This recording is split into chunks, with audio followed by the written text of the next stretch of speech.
Welcome everybody to 52 Living Ideas. Today we are doing a recap of the first 9 chapters of Bhagavad Gita. So the format is Yogeshwar is going to be talking about a chapter, and then I will make some comments on the chapter using a diagram that I use, and then we'll go to the next one, and so on till 9, and then we will open it up for comments and questions. So I encourage you to keep track of all the thoughts that you have, all the notes that you have, and use this opportunity of seeing Gita as a whole. So first, Yogeshwar, firstly, thank you. Thank you so much for doing this. Really appreciate it.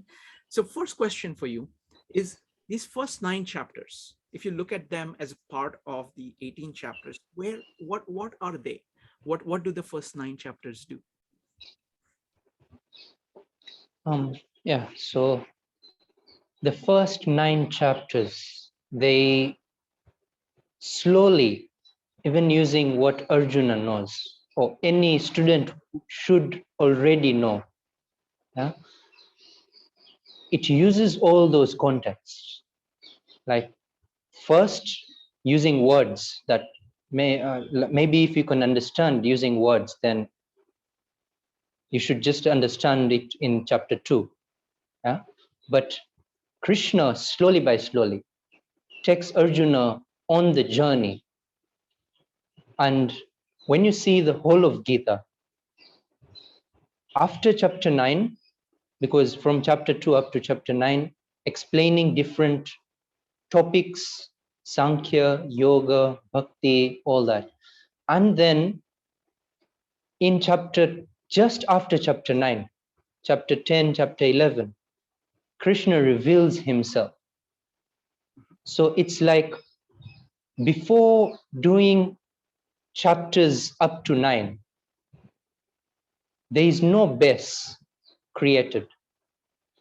Chapters 1 to 9 are the base on which the nature of reality comes to your sight. Wonderful.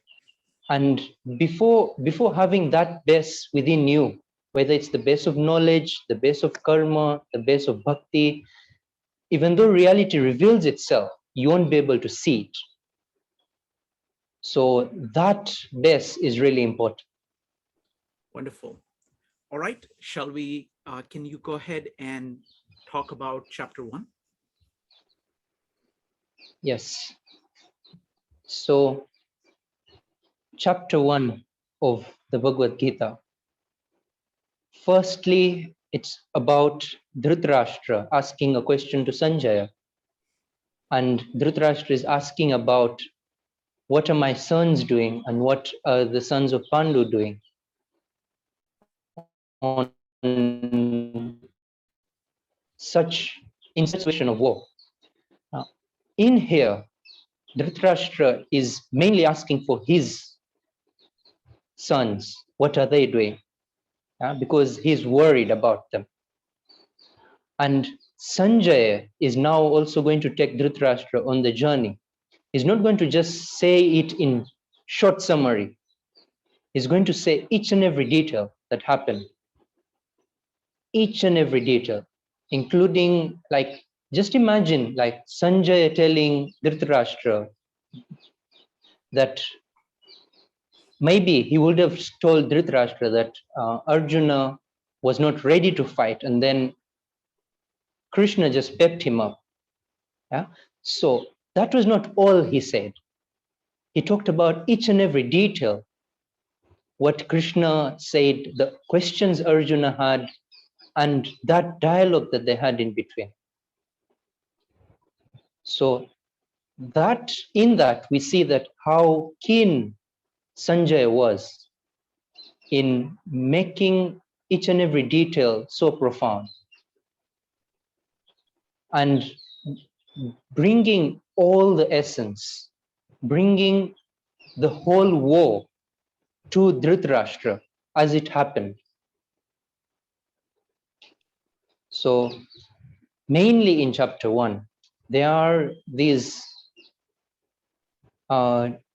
so many, because so many emotions first, because Dhritarashtra is the one who is asking about his sons.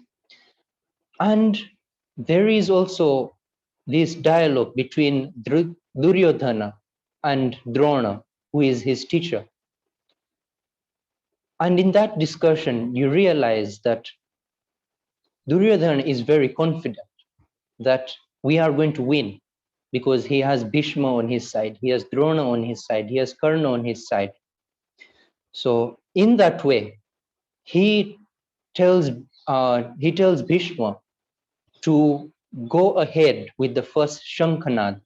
Now, Shankhanad here means declaration of war, that we are starting the war now. And when Duryodhana is telling Bhishma to declare the war, declare that the war has started, Duryodhana is very confident that we are going to win. And when war is declared, it's not only declared from one side, but both sides. So the greatest warriors of both sides declare war. They say, now we're ready for war. And all the names of all the great warriors are given, that these people declared war. Now, Arjuna, after the war has been declared, after Shankhanada has happened, he is telling Krishna that take my chariot in the middle of the war, between the two armies, because I want to see who is in both armies, who am I supposed to fight, and who is with me in fighting these people. One thing we need to really capture in this is, this war was it was not like the wars of today. It's not like they can throw a bomb so far and they don't need to see the people that they're harming. This was real war. You have to use swords, you have to use bow and arrow. And you see, even in bow and arrow, you need to see the opponent, like physically see him. Not only in video, or not only maybe a satellite map, but physically seeing someone and then killing that person is way more profound, like it's more touching than anything out of this line of sight. So in that way, Arjuna knew the people he was going to have against him in the army. But this captures the moment. Like, why did Arjuna tremble when he saw Bhishma and Drona on the other side? Didn't he know from before? He knew. But there is another essence that comes here, whereby even though he knows firsthand who is going to fight, but when you see them and it's the time of war, and now you just bow and arrow are all full, like you've put your arrow on the bow and now you just have to pull it, then you realize that you're going to kill someone, like somebody is going to die, you're going to miss that person. When that moment comes is when it's more profound than just knowing it maybe with your intellect or knowing it by words. When that moment comes, it's more profound. So they're capturing that moment when Arjuna realized that these people are not going to be in my life after this war. Either I am not going to be there, or these people are not going to be there. So the fact that I have to fight them, it's more profound here. And he's looking at the people, Bhishma, Drona, and he's looking at all this large army. When he looks at this large army, he's thinking about dharma and adharma, according to his notion, according to what he thinks is dharma, adharma. We'll also think about something like that. When we want to, even like these days, wars don't happen on such a large scale. Maybe Russia and Ukraine is just a recent case, but normally there is not such a war. Yeah, after World War II, we have all these situation management things that are there. So what is happening right now is we are having small talks in between us, like we should do this, we should do this, or not do this, and we're resolving it. That's fine, and that's the ideal way of doing it. That's what had been tried before Mahabharata war happened. Krishna went, Arjuna went, and but Duryodhana did not accept any of the talks. That's why the Mahabharata happened. Now, what is happening here is Arjuna is looking at these people and is looking at what will their children do when all these people die? What will their wives do when all these people die? The whole social arrangement is built on these people. What will happen if these people are not there? What will happen to the social arrangement? What will happen to the social norms? What will happen to that stability that we have organized right now? And that's what we also think before going in any war, strategically. Like, we should not go into war because of all these different reasons. And the most profound is stability of any nation, whether it's financial, social, or economic, anything. All nations break down, whether it's the one who is declaring war or it's the one who is facing the war. Both nations are going to face it.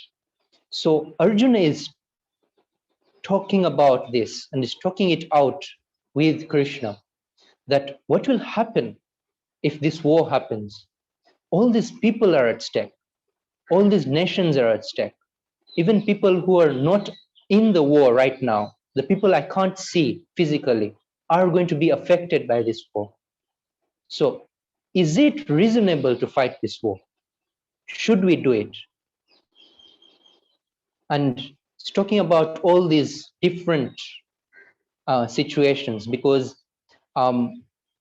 there is a big, because normally when you uproot a plant, that's normally fine, yeah, but basically you're killing the plant.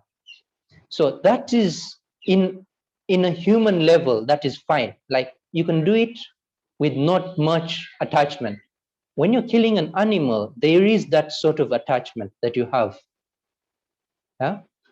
And when you kill a human being in front of you, that is even like, really, can you do it? It is the most profound thing. Like, it shouldn't happen with your hands. It is like, even when you look at yourself, should I do that? Like, for any reason, should I kill anyone? Even though they've done the worst to me, should I kill anyone? That's the question Arjuna is having. And it is profound at our level. It is a question that we should have. And that question is what stops us from maybe killing anyone randomly, or maybe when we're angry. It stops us from doing so many things. So that question is profound. And when that question arises and he's talking it out with Krishna, then this happens. Eva mukta Arjuna sankhye rathopastha upavishat visrijya shasharam chapam shoka samvigna manasah. He now falls into his chariot and his hands are trembling, and now he can't say anything. So he's just seated on his chariot back. Now he's telling Krishna with this act that I'm just leaving everything. And this is where chapter 1 ends. Wonderful. Thank you. Thank you, Yogeshwar. So I'm going to use my diagram. That's how I understand things. So I'm going to use my diagram to talk about this. Give me just a second. I have to make myself a co-host. And co-host. Okay, right. So screen. share.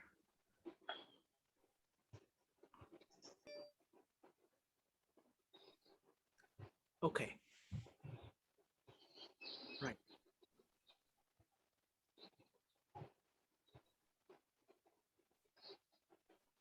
This is my understanding of life. Okay, this is the summary of how I think about things. Now, I'm not going to go into details of it. Many of you are familiar with this, so I'm just going to dive just into individual chapters. On the right is Arjun. This is Arjun.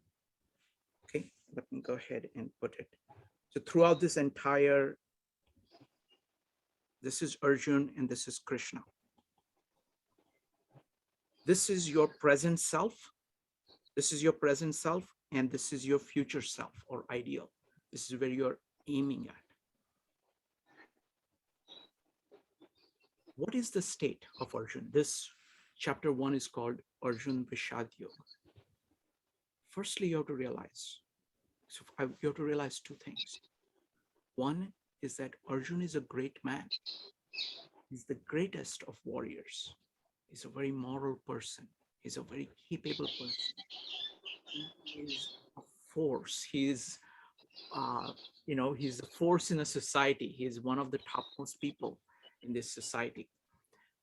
He is a hero. Secondly, Krishna is his friend. Krishna is, so there is a relationship here between Arjun and Krishna. Krishna is his friend. Oh, can't hear you. Can you guys hear me? Is there a problem hearing? It's a little low. It's low? Okay, give me just a second. Sorry about that. Let me increase the volume. Is this better? Okay, very good. Oh, that's too much. Let me make it a little bit louder. Okay, is this good? How is this? Good? Okay. All right. So sorry about the technical issues here. Okay, so Krishna is Arjun's friend on one hand. And what we are witnessing here is a conversation. So it is going back and forth between these two. This is the entire Gita. This is going back and forth between them. It's a conversation. Secondly, Krishna is God. He is Brahma on earth. He's the ideal. And Arjun knows it. Okay? That is the context. What is the state of Arjun? Arjun was this great warrior. Before he asked Krishna to drive him in the middle of these armies. And what has happened to him there? Firstly, it's a context of immense conflict. It is not conflict between good guys and bad guys itself. On the other side, there is Drona and there is Bhishma. Bhishma is the greatest of warriors. That is his grandfather. He grew up on his knees. He's the most revered person in the kingdom. Drona is his teacher, which is like God to anybody in the Indian tradition. He's learned everything from him. So here is Arjun. And what happens to him? He basically disintegrates. He doesn't know what actions are the right actions. He's full of feelings which are disconnected from what he should be doing. He has, what is the proper thing to do? His ideas have completely failed him. He doesn't know what to say. He doesn't know what is the proper human interaction in this context. His attention is all over the place. He's famous for concentrated attention. His attention is all over the place. So he has moved from here into the periphery. He is disintegrated there in the middle of this context. But he has one thing. He knows that Krishna is his friend. And he knows that Krishna is God. He knows that Krishna knows. So in that state, he turns to Krishna and asks him for help. Okay. Let us go to chapter 2. Yogeshwar. Yes. So chapter 2 here, it starts with Arjuna now asking this question that what should I do? Like, because for him himself, he's just gone back at the chariot. Now Krishna here is telling him, okay, why are you doing such things that a warrior wouldn't do? Like sit back at the time of war. You know, one thing we need to notice here is Arjuna is acting more out of the peripheral. Like he's making all this logic out of the peripheral. The logic is fine, but the place at which he is standing is the peripheral. And Krishna is looking from the point of the center. He's acting from the center. So he's going to talk about things of the peripheral because Arjuna is at the peripheral. He can't start talking about things at the center directly. So he has to slowly, like, you know, in a circle, spring in slowly by slowly. So what he starts with is anarya justam, like you're doing things that a warrior shouldn't do. Sit back at the time of war. And why are you doing this? Then Arjuna now is replying that, you know, look at these people.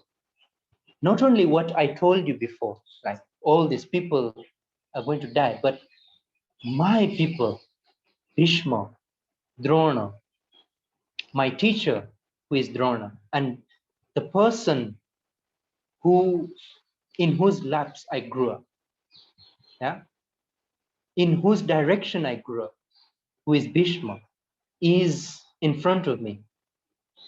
I can't think straight.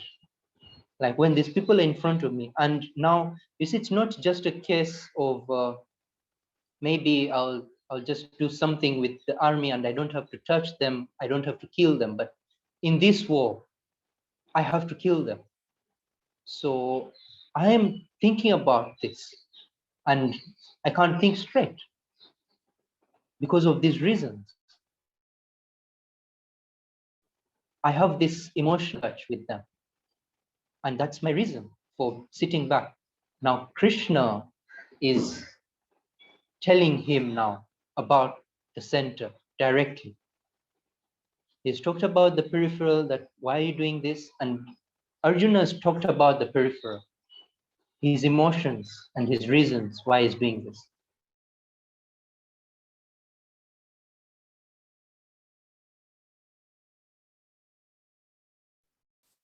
Looks like Yogeshwar has internet issue. Let's give it a few seconds. Yeah, from verse 11 up to verse 40, what is going to happen here is he's going to talk about Sankhya. And Sankhya means Jnana Yoga. So this Jnana Yoga that Arjuna is being told here is just about the center. It's like, you know, giving Arjuna the essence of everything. That this is what you have to know, and this is where you have to act from. This is what you have to love. And when you act from here, all your thoughts will come straight out. All your emotions will be straightened out. So it's talking about the Atman. And the Atman never dies, whether it changes so many bodies, anything. So what you should do is sama dukha sukha. And don't worry about you dying or them dying, because they do not die. They are Atman. So don't worry about that, about the death. Now, up to verse 40, that has been said. And then after verse 40, yoga is said up to 53. So the part of yoga, how karma should be done. This is karma yoga here. So jnana yoga and karma yoga has been designed in chapter 2. When Krishna is talking about karma yoga, he's talking about these details of you have to do karma. And that is where your adhikar is. Adhikar meaning that's only thing you can do. That's the only thing where you can say, I am doing it. The others, whether it is the fruit of the karma, you can't declare your ownership on it. And then, doing that, normally we only walk towards the fruit. When there is no fruit in front of the karma or the act, we stop acting. So Krishna is saying, do not also defer from acting. You should always be active. So all these, he's tying Arjuna with what the essence of knowledge is, what karma is, and the part of nishkam karma, whereby you should do karma not wanting anything ahead of it. And then from 54, in verse 54, Arjuna asks about sthita prajna, the most enlightened state, where the person does not move from his state, is always at that point where his emotions are right, his thoughts are right, everything is just in the right place, he's doing his actions right. So that state of sthit prajna is being asked by Arjuna. Krishna here is saying that there are so many stages to it. Yeah? Some are just in their Atman, always. They're running, they're just staying within Brahman. Others are acting out, but the world does not interfere with their state. For some, when they feel that the world is starting to interfere, they just go back into the Atman. So these are subtle steps. Like for us, when we look at the clouds, whether they're rain clouds or sunny clouds, like they all look as if they may be just a bit apart, but they're not so far away from each other. They're far away from the ground, that's fine, but they're not far away from each other. But when we go up, like when we reach the clouds, then we realize there's a great distance between them. So even here, we may feel that, oh, they're just small stages, like small steps. But when we reach there, it's like to get to the other, it is like a whole lifetime's act. So all that has been laid out. What sthit prajna is, how he acts out, and how his senses act out. Whether he doesn't work from the senses, rather he works from the core outwards, not from out into the core. And what is night and what is day for the sthit prajna and for a normal person are opposites. So that concept is also put in here. And then at the end, Krishna says that is Brahmi sthiti. After reaching that state, everything is straightened up. There is no moha. There is no delusion there. Wonderful. Thank you. Thank you, Yogeshwar. Give me just a second. I'm going to start sharing.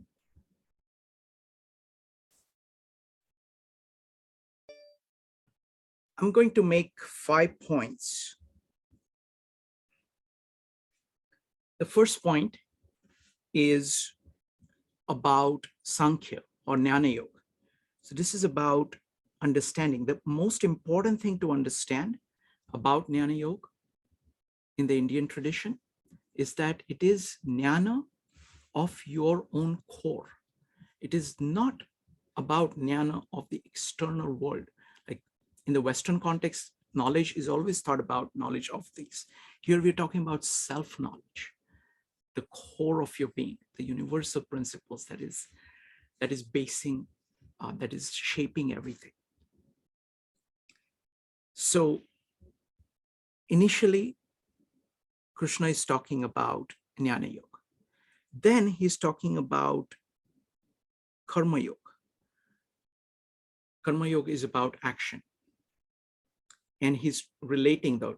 Remember that in the next chapter, Krishna is going to, Arjuna is going to ask, you said Jnana Yoga was so great, then why are you asking me to do karma? Okay.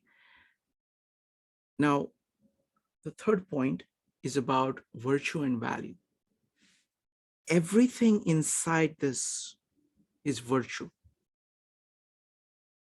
Karma Yoga is about acting virtuously.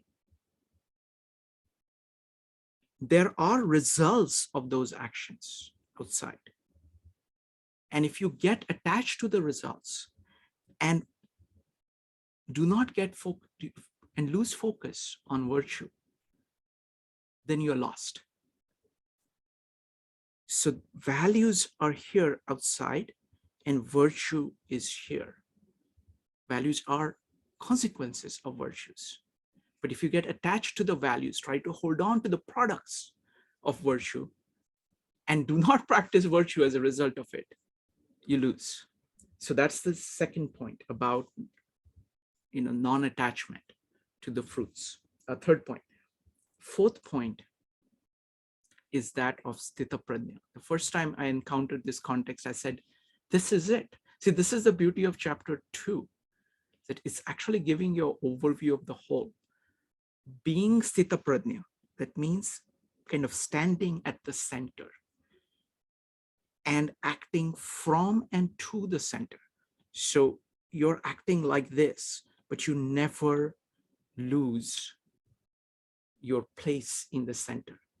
So it is, you're acting from the center and towards the center. You love the center, so you keep coming back to it and you act in accordance with the center. That is what it means to be Sthita Prajna. So you're in action, but from a steady position of being in the center. There is this beautiful point about night and day. People who are focused only on the periphery, when they look at the center, they have already turned their back on the center. To them, what is in the periphery is colorful. It is full of all kinds of interesting things. And the center is dark for them. There is nothing there. They have turned their back on it. So for them, the periphery is the day and the center is the night.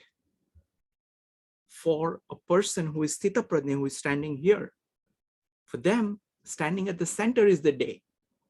And the periphery, which is the consequence, is something that they are not focused on, because they're continuously their attention keeps coming back to the center. So that's why it is day and night. That's the difference between day and night. Thank you. Yogeshwar, let's go to chapter 3.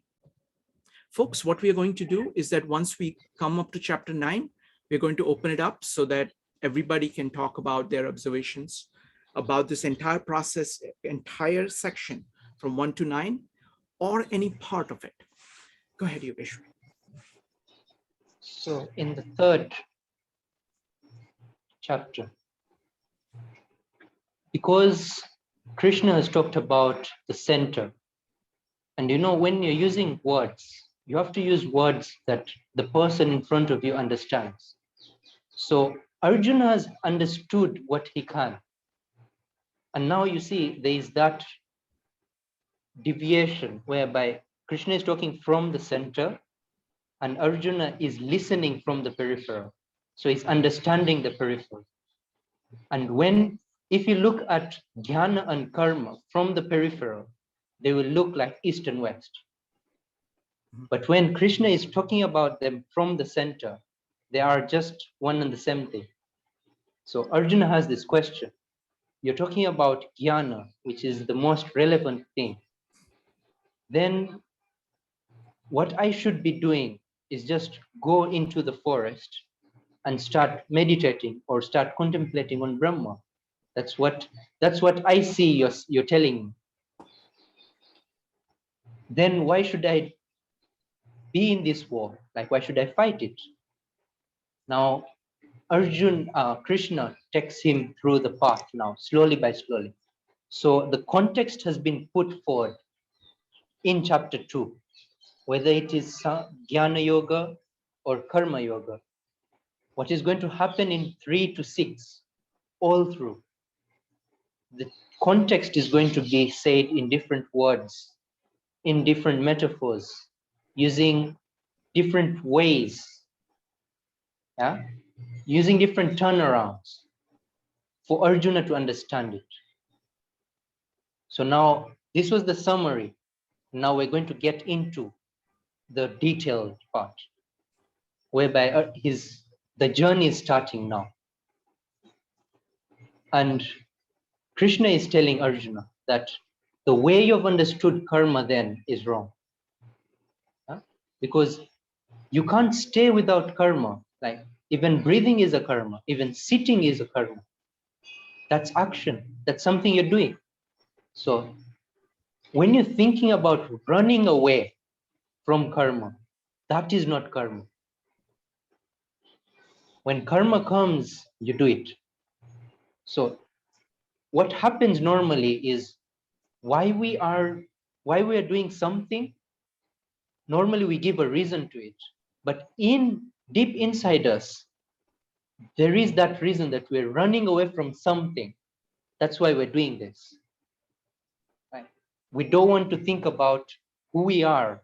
That's why we are at the peripheral. That's why we're just looking for leisure at the peripheral. There are all those, if we look introspectively inside us, then we'll find all that. And this is what Krishna is taking Arjuna towards.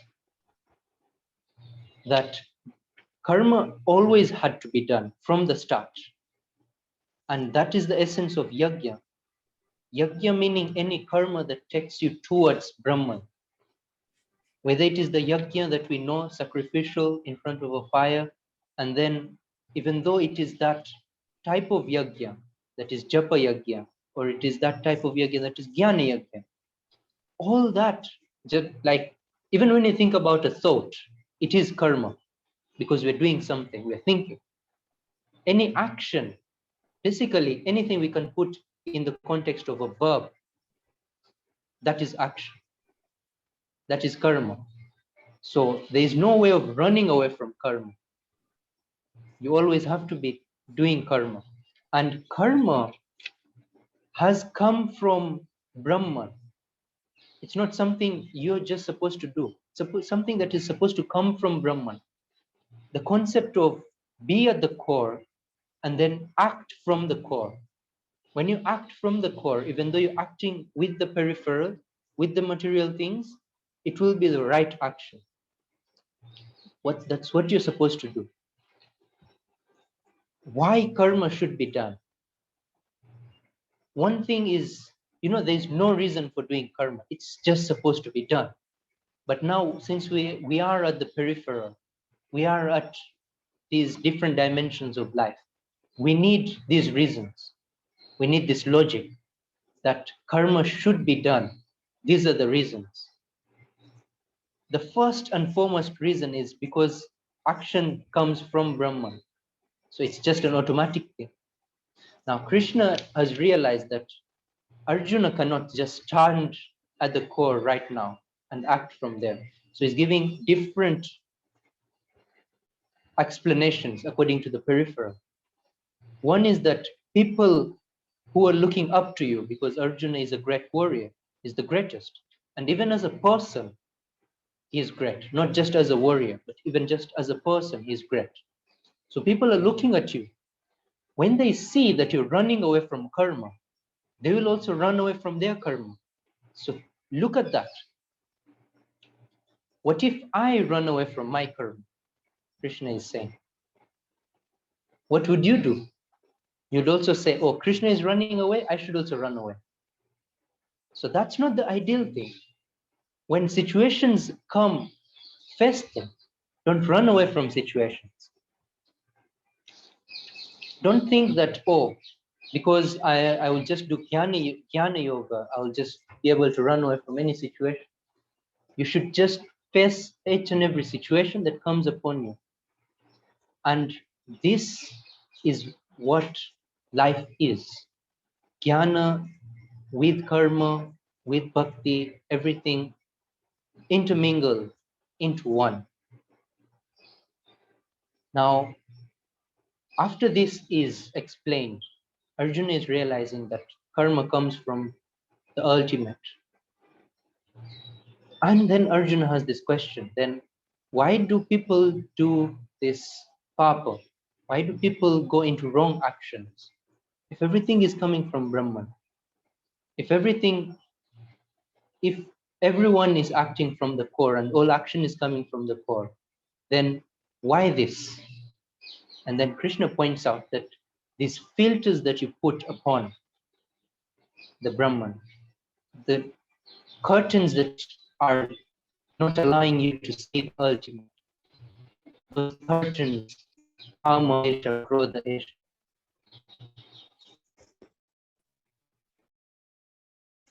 Net barbun.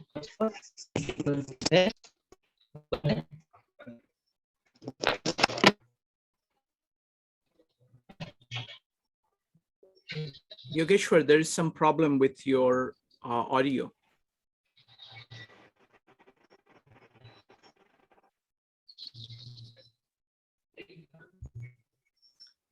Let's give it a minute. Usually it recovers. Let me see. Yogeshwar, can you temporarily turn off your video? Okay, let's see. Okay, he's going to log back in. So let me go ahead and start sharing, and then we will continue with Yogeshwar. So far, these are the points that I would like to make. Let's see here.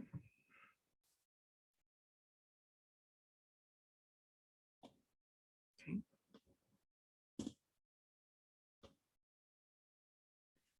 Okay, let's see. Has Yogeshwar come back? Let me just check. No, not yet. Okay, so let me continue. I have. Sure, can't I see him? Okay. Hi, Yogeshwar. Hi, yeah, there. Go ahead. Okay, and then, so there are these veils that we have built ourselves because they help us. You know, when we are building any concept, we should realize that is that concept helping us to know reality, or it is helping us to hide ourselves from reality? We should think about that. And some of the concepts that we have built are there so that we do not interact with reality directly. Because reality in its own self is like, we need conceptions to interact with it. And now what happens is now we hide behind those concepts, which is wrong. Mhm. And what happens is then that concept or whatever is the veil, dhumena vriyate vanya, like the smoke is all over and you can't see where the fire is coming from. You can't see the Brahman because the smoke is so much. All those examples are given. And then Krishna is telling Arjuna that now go into that state of Sthita Prajna that has been discussed in chapter 2. Because from the five senses, yeah, the thoughts are more valuable. Above the thoughts, the intellect is more valuable. Above the intellect, the Atman is more valuable. The Brahman is more valuable. After you know above the intellect, after you go above the intellect, that's when you're able to be off these shackles, be off these bonds of karma and krodha. So now this is like a road map towards that. Thank you, Yogeshwar. Let me go ahead and share my screen. So I've got 1, 2, 3, 4, 5 points. So the first point, I really like Yogeshwar's pointing out that Arjuna is standing at the periphery everywhere. Okay, so he's standing at the periphery in both places, whereas Krishna is standing at the center. And from the center, he's talking to Arjuna, who's at the periphery. If you look at it from the perspective of the periphery, then you can see that the thoughts are here and actions are here. And you can validly ask the question, what is this? Is this good or is this good? And that's exactly what Arjuna is asking. But when you move towards this, towards the center, and you see that there is actually an integration here, that they are one from the perspective of the center. They are different from the perspective of the periphery. The next point I want to make is that about yajna, which is sacrifice. And what is sacrifice? Sacrifice is basically giving up things which is in the periphery to go towards the center. So sacrifice is a movement this way. Yajna is a movement this way. Secondly, note that here Krishna points out the consequence in the social realm. Say, if you stop doing this and start pursuing these thoughts by themselves, and later on we're going to say that's actually not a good way of actually even pursuing thoughts. But if you do that, if you go this way, then you are encouraging other people to go this way too. So what does it do to your loved ones, the people that you're depending on, the people around you? So he's showing that it has implications in the social realm.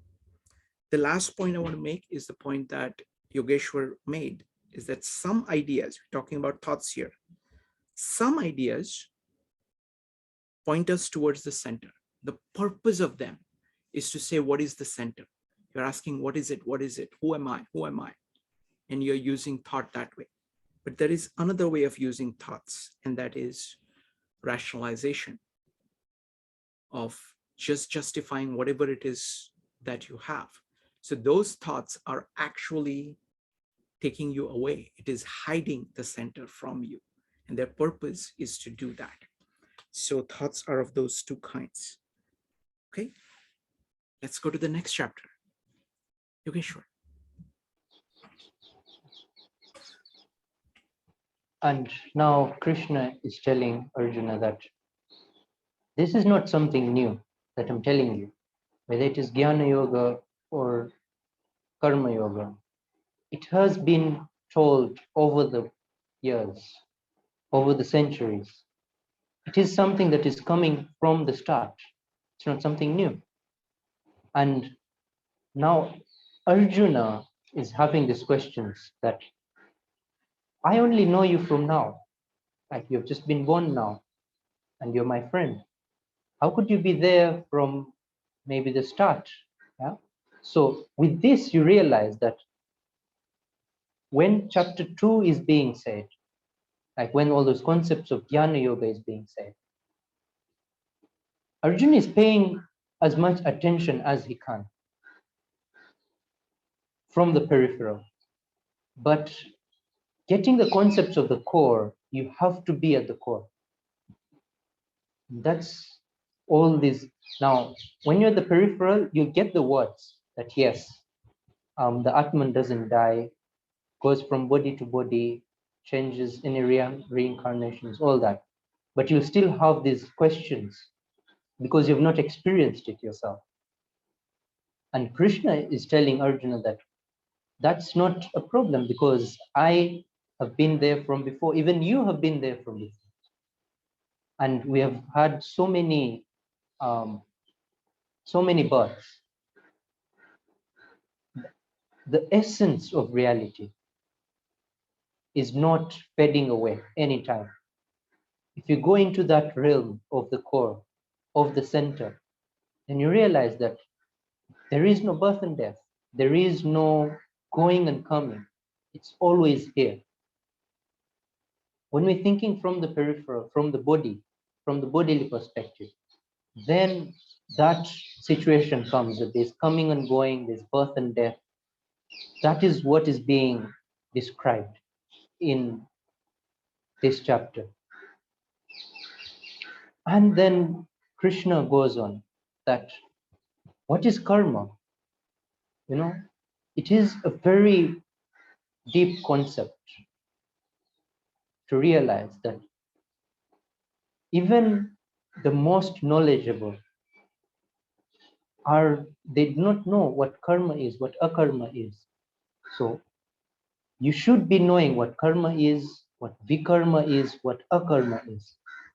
And when you know how karma and akarma interact with each other, what is supposed to be done in those situations, how you can see karma in akarma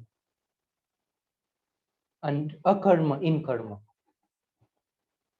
If you can see that, then you're standing at the core, then you're standing at the center. Because Yogeshwar, could you explain a karma to folks? so normally how we'd understand this is karma is any action that we're doing. Akarma is inaction, just from the best words. And then vikarma is doing actions that are wrong, like the wrong actions. So in this context, what we have to know is when we do it from the peripheral, they look so like they're not ideal. One is ideal, which is karma, and then akarma, and then vikarma. So it's like a triangle, and you're always moving within that triangle. You're somewhere within that.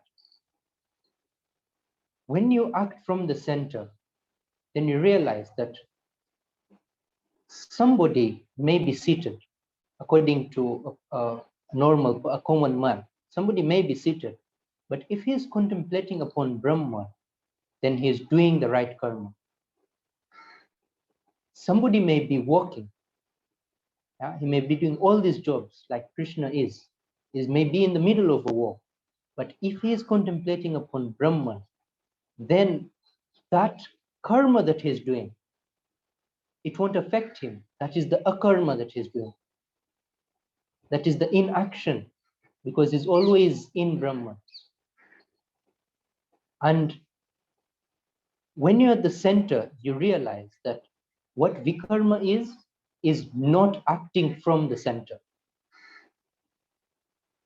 If you're not acting from the center, then you're doing, even though according to social norms, according to cultural norms or individual norms, it's right. But if you're not acting from the center, then it's vikarma for the path of walking towards Brahman, because it will lead you away from the path of Brahman. So the concepts are viewed differently from different angles. If you look from the peripheral, it's different. When you look from the center, the definitions change. If a person can know all these different ways of looking at karma, and then that person is acting from the center, then it's obvious, like he will just do the right thing. What would that person do? Brahmarpanam Brahmahavir Brahmagno Brahmanahutam Brahmaiva tena gantavyam Brahma karma samadhina. That is what he would be doing. He would be doing a yajna. He would be doing any action. But that action itself is Brahman. It is the ultimate. Then where the action is happening is the ultimate as well. It's the unmanifest. The person doing the action is the same. He is also situated in Brahman. Then what the person is using to do the action, which may be his body, his hands, his senses, everything. If he is standing at the core of his being, then he realizes that in a way, everything is Brahman. It's interacting with Brahman. It's now what he realizes here is just that everything is a medium to get to Brahman. Everything is a medium to get to the ultimate. There's nothing that diverts you from the core. Everything takes you back to the core. But this is a state in which, when you realize this, because right now we are so entangled with the peripheral, we're so entangled with the body. So everything that we are interacting with is taking away from the core. But when you reach such a state, everything you interact with, it takes you back to the center. And all your senses take you back to the center as well. All your thoughts take you back to the center. All your emotions take you back to the center. And now Krishna here talks about different types of yajna, whether it is dravya yajna, tapa yajna, yogi yajna, and Krishna is very flexible in that way. He's saying everything you do, it is situated within Brahma. There's nothing out of Brahma. So everything will take you back to Brahman if you're doing it the right way. It doesn't matter whatever you're doing. What has to be done is just doing everything in the right way. What happens with jnana now from 35 to 42 to the end of the chapter? Jnana is said. There's nothing as pure as jnana. There's nothing that meets the level of jnana. That jnana is about the core. And it's not only about the concepts that we have gotten about the core or the thoughts that we're having about the core. It's nothing about the core, but it is the core itself. So being situated at the core is what is being explained here. Who gets to be at the core? So different examples that are given. It is like a fire that whatever you put in, whichever actions you put in, they just go into the fire and become one with the fire. What you have to do with jnana is use jnana as a sword and take down all these veils that are in front of you. Cut all the curtains that are in front of you. All the concepts that you have made up to now. And that will take you towards Brahman. When you're staying at the core of your being, then there's no thought or no emotion that can take you away from there. Wonderful. Thank you. Thank you, Yogeshwar. I'm going to go ahead and share my screen. I have a few points. 1, 2, 3, 4, 5. I think 5 points. First, I wanted to point out what Krishna is doing. how gently he's talking to Arjun. He's leading him. He knows that Arjun is in the periphery. He's kind of has a very disintegrated emotions, actions, and thoughts at this point. And he's gently, from multiple angles, taking him towards the center step by step. Second is he talks about center as being imperishable. It is the universal, it's the eternal, always there.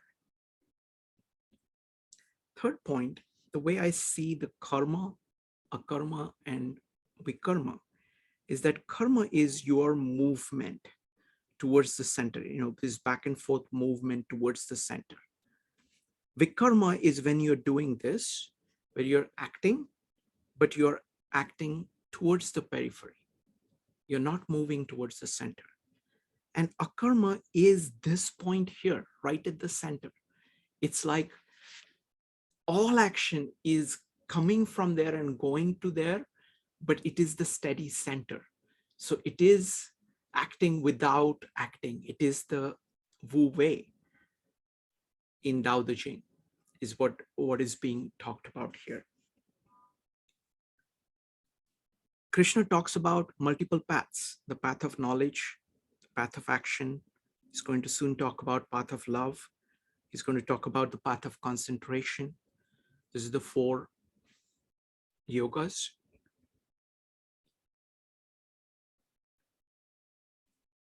And he is presenting them as saying you can move towards the center on any of these axes and it will get you to the same place.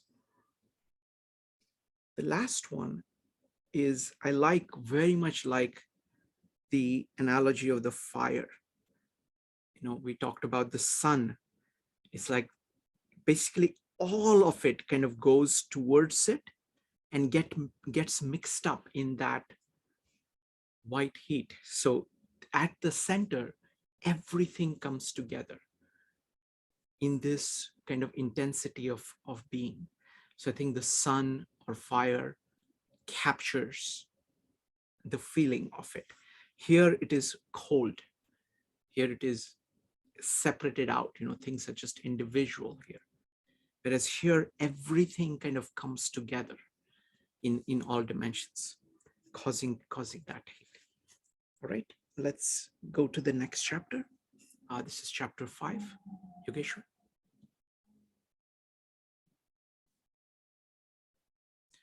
You're on mute. So in chapter 5 now,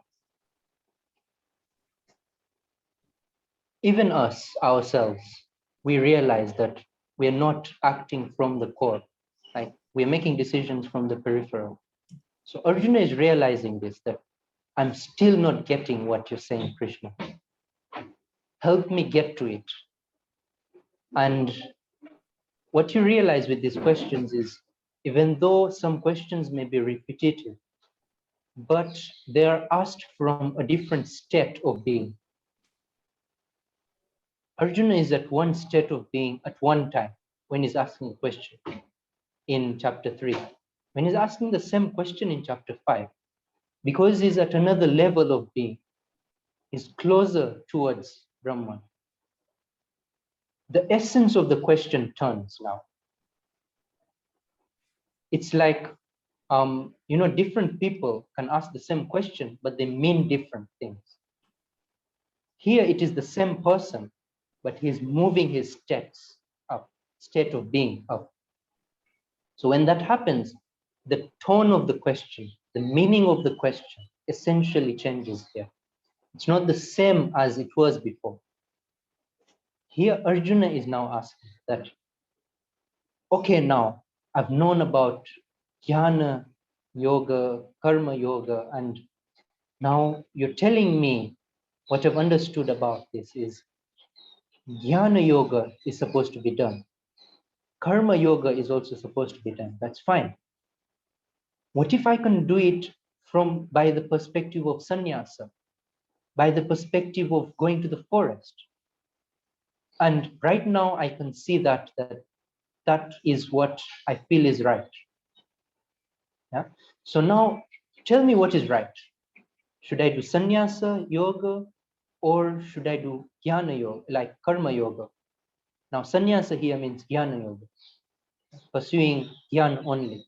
And here karma yoga meaning what we are normally referring to as karma yoga.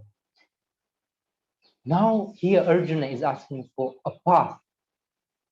And now not just any path, but tell me a path tailored to me. Yeah. So yachreya etayorekam tanme bruhi sunishchit. Now you see, sometimes we normally think that, oh, everything is supposed to be done, so we shall just do everything. But we should also realize that not everything is you'll be able to do everything at its fullest. You need a tailored path with how much gyan to pursue, how much karma to pursue, how much devotion to pursue, according to who you are. And it will differ person to person. Here, Arjuna is asking personally. Now, what is right and wrong, I have understood to some extent. Tell me what I should do now. Because if it doesn't help me, then it's not taking me in the journey above. And here Krishna gives, if he had asked the same question, Krishna would give the same answer. But here you realize that Krishna is giving a different answer because the question may seem the same using the words, but using Arjun's state of being, it is different. Krishna is saying that first realize before making a choice for yourself, before I even making a choice for you, first realize that both of them lead you to Brahman. That means both of them have the same weight in themselves. And also know that those who see these paths as east and west, those people, even though they're said to be knowledgeable, yeah, in the worldly context, material context, but they are not knowledgeable in the context of the center, in the context of the core. Now, Krishna is unveiling this, that the where you get to using Sankhya, you get to the same place using yoga. It's not a different place. And then, after saying all this, that both ways weigh the same. And then Krishna is giving Arjuna the path, like do this. Do karma yoga, because you are a person of concentration, immense concentration. You are a person who even, like, when you're doing the action with the bow and arrow, you can only see the eye of the bird. You don't see the bird, you don't see the tree. That's how immense your concentration is. So yes, I am giving you this jnana yoga as well. So take it in. But what will take you to Brahman? What you'll realize that this is my strength in taking me to Brahman. It is karma yoga. So now this is the path. Laying out the path really well, Krishna is saying that when you're doing karma yoga, don't be deluded by your senses. What you should do everything, because you'll have to use your senses, but still not be deluded by them. So what you do, use your senses, and then brahmanyadaya karma. You take them back into Brahman. Don't look for any fruits in the peripheral. What you should do is do every karma, not looking for the fruits, because what happens is, it's not that you won't get any fruit out of it, but when you're looking for the fruit, your attention is more on the fruit than doing the karma. And when your attention is on the fruit, you won't be able to even do the karma that well as you would do only attention on karma. And in karma yoga, what we need to know is attention matters. Where you put your attention is what you become. So when karma is given the main attention in karma yoga, that is what is supposed to be done. Now, the perspective of karma yoga will be totally different from jnana yoga, because we, as we are at the peripheral, we are viewing it from the peripheral perspective, what we should do to get to Brahman. Somebody who has already gotten to Brahman, he will look at all these differences in the ways to get to Brahman and will say, that's fine. It's totally acceptable. And now Krishna, in a slight, is also bringing jnana yoga, that part of jnana that is supposed to be mixed with karma in karma yoga. That small mixture, because you can't do only one. You can't only act without thinking. Thought is automatic in acting. Like when you act, you already have thought out something.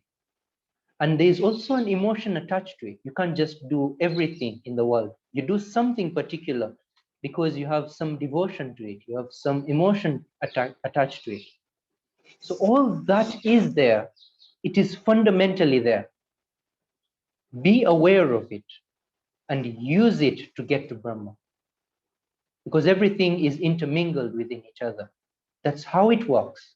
It doesn't work individually. Now, Krishna is bringing up this concept of how much jnana do you need then? So the jnana you need is that jnana of samatva. And that jnana of samatva is taken into detail, great detail in this chapter. When you are situated within that karma, everything else, because you're not concentrating on the fruits, everything else is sama for you. Everything else is at the same level. Whether it is between living beings and living being, or it is between living being and non-living being, or even it's between a non-living being and another non-living being. All those categories, all that is same for you. When you're acting now, what you have to understand in karma yoga, you start with karma, you do it so perfectly, and that perfectness is reached when you're acting from the core itself. And now Krishna is taking Arjuna towards that concept that when you're only doing karma, when your attention is only what you have, when you're doing action from the core, then you have that subtle bliss within you. You reach this Brahma Nirvana that has already been talked about in chapter 2 as well. But here it is because Arjuna is at another level of being. He understands at that level now. Do not think of yourself as the doer. Do not think of yourself as the person who is taking up the fruits of the karma as well. Think of yourself as who you are. What is your swabhava? Who am I? Not attaching yourself to anything at the peripheral, and do the right action. Thank you, Yogeshwar. Let me go ahead and share my screen. So I have 4 points here. Oh, actually 3 points. So the first point I want to point out is how beautifully Krishna is talking to Arjuna. Okay, so this is a conversation. So Krishna is talking from his center, and he's talking to all of this, all of Arjuna, the whole of Arjuna. He knows Arjuna. He's saying, look, you are a man of action. That is what you've been doing all your life. If you try to just do this, you're going to go away from it. It's going to be very hard for you.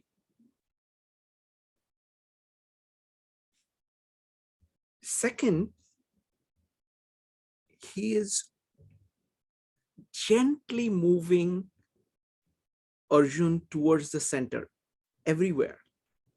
He's basically gently moving him towards the center everywhere. And he is showing how these movements are intermingled, how a movement here is going to help you in the movement here.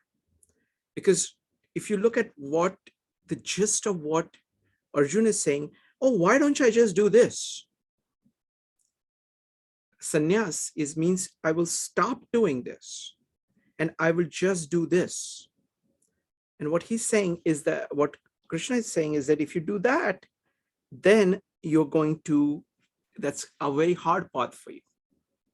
He's saying, he's not saying that it's impossible. He's saying there are people who maybe can do it. It's possible to do it.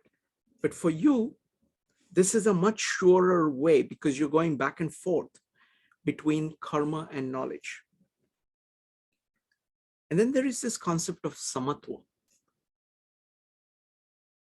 So what you're saying is that the idea of samatva is that this you and this you and this you, this as the way you experience it, that's how others experience it too. There is an equivalence between your soul and the soul of others, your Atma and the soul, the Atma of the other person. And as you become closer and closer to Brahma, or closer and closer to your own Atma, you start to see the Atma in other people, and you experience it as being equivalent, equal to your Atma. That is the idea of samatva. You are, as you move towards the center, you move towards the universal. And that lies at the heart, at the core of others as well. Therefore, you experience this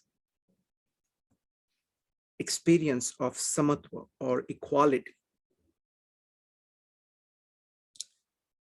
Let's go to chapter 6. So in chapter 6, Krishna starts out that who is a sannyasi, who is a yogi? And now for Arjuna to understand what it really means, that which is called sannyasa, it is the same as yoga. Yam sannyasam iti prahur, yogam tam vidhi pandav. It is not so different like you're thinking. Don't think from the peripheral, think from the center. A person who is a yogi then, person who has left all his thoughts is a yogi. And who is a sannyasi? A person who acts from the center is a sannyasi. So you intermingle the definitions in a way that when Arjuna was thinking a sannyasi is a person who goes to the forest, Krishna is saying a person who leaves all his thoughts one side and he concentrates on his action is a sannyasi. Because, these definitions, they are not for the action that happens. They are for what the state of being is within you. The definition of sannyasi is not for the action of going to the forest. That's what Krishna here is implying. The definition of sannyasi is being at the core of your being. It's the same with yogi. But when you understand them only from the peripheral, you'll understand the action that is happening, what you see with your eyes, like going to the forest and contemplating onto Brahma, or leaving everything, leaving all action. That's not the way. Yeah? When you're so much concentrated in your karma that no any other thought comes in, then you're a sannyasi. When you are in that state, you're called a yogi, you're called a sannyasi, and that's the same thing. There's no difference there. So why do you want to do sannyasa in that way when you can attain sannyasa here? the steps of going towards that,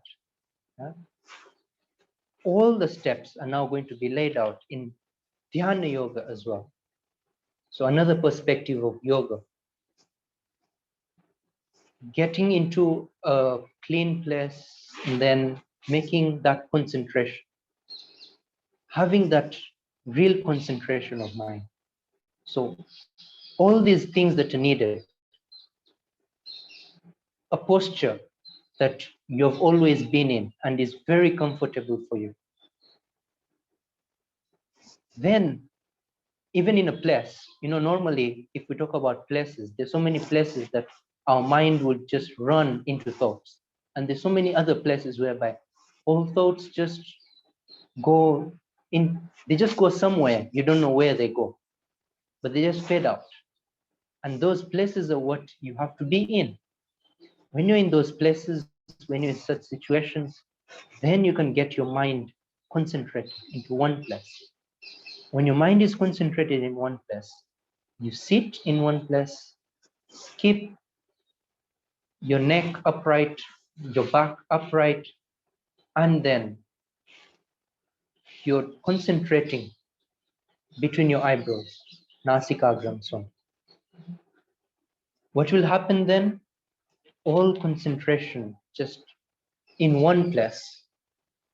When you're able to direct your concentration in one place in such a way, even though you've given yourself all those rightful conditions right now, in your life you won't have those rightful conditions. But what happens in this is you master that concentration. You master that technique of concentration, of attention. Now you can direct your concentration anywhere you want, even though these conditions are not met. So that practice is what happens here. So when you practice like this, even when you come to your karma yoga, if you want to put your concentration in one place, it goes there. If you don't want your concentration in another place, it doesn't go there. So it is a technique of mastering your concentration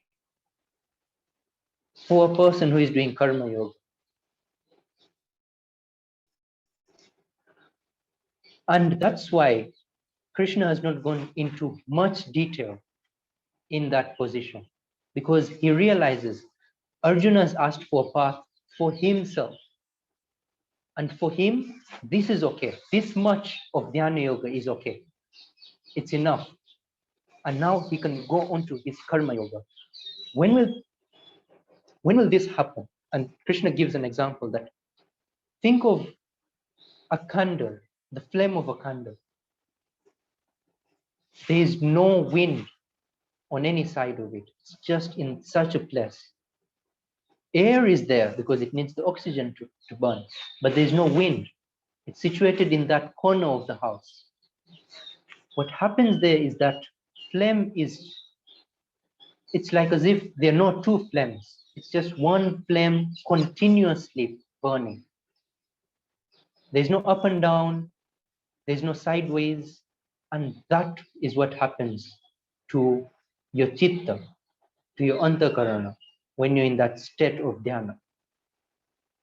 When you get there, then you can contemplate on who you really are, what Brahma is, and what action is supposed to be there. When all that is done, when all your mind is in one place, you can concentrate it, then you can see that Brahma is within yourself. And when you see that, you see Brahma within everything else. When you see Brahma within everything else, you see Brahma within yourself. Now Arjuna has this question that, oh, you've said this great yoga. I can see how it makes sense. I can see, because I am a person of attention. I am a person of concentration. But how I am even right now, however concentrated I can still not see it because my mind takes me places. It is chanchala. It cannot stay like that flame of a candle. And Krishna says that, yes, what you're saying is totally right. Your mind is chanchala. It can't stay like the flame of the candle. But two things you can do. You can do abhyasa, continuous practice. Not doing practice one day and leaving it the other. Continuous practice. And this daily practice, when we say daily practice, it's like do it one day, one time, like half an hour, and then do it another day, half an hour. Daily practice means each and every moment of your day. So every time you're doing that abhyasa, each and every moment you're in that attention, you're trying to get to the core. That is abhyasa. And vairagya, not being fooled by your senses, always being like having that boundary between your peripheral and your core, not allowing all those peripheral things to pull your attention, so that your attention always, even though your attention goes towards anything at the peripheral, it just comes back.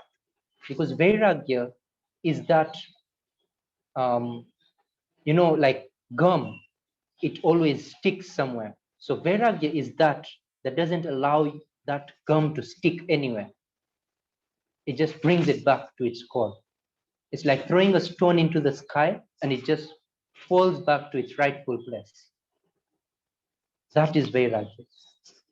So these two things you can do. And when you have these two things, then go anywhere in the world, have any situation in front of you. Still, your mind will just be in its own place, how it's supposed to be.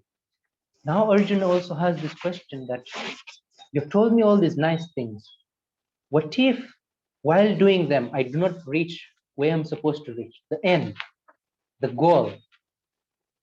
What will happen? Will I have to start everything all over again? And Krishna says, no, not at all. You'll just start where you left off. It is this circular movement. Wherever you stop in the circle, that will be the end in one perspective. But the start will just be the next point in the circle now.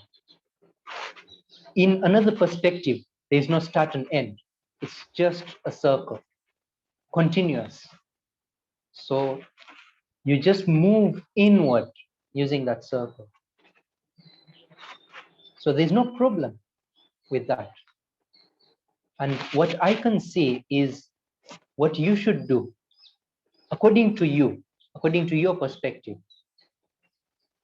From a tapasvi bhyodhiko yogi. From a person who is doing tapa, yogi is way higher. Even higher than that is a person who is pursuing jnana. Even higher than that. Yeah? Karma, person who is doing karma.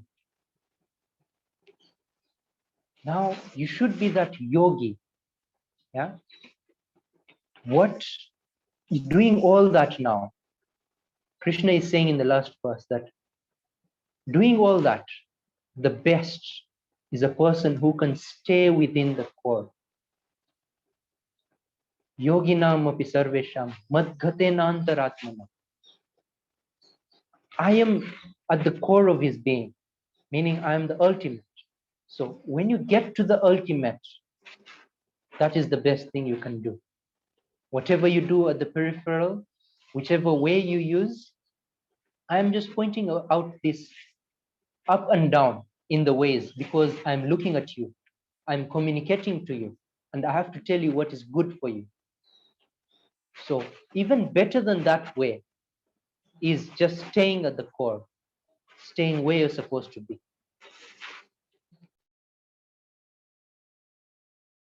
Thank you, Yogeshwar. I want to make 2 points. The first one is on Dhyana Yoga. So this is Dhyana Yoga. Sorry. This is Dhyana Yoga. It's all about directing your attention to focus your attention on the center, to have the concentration.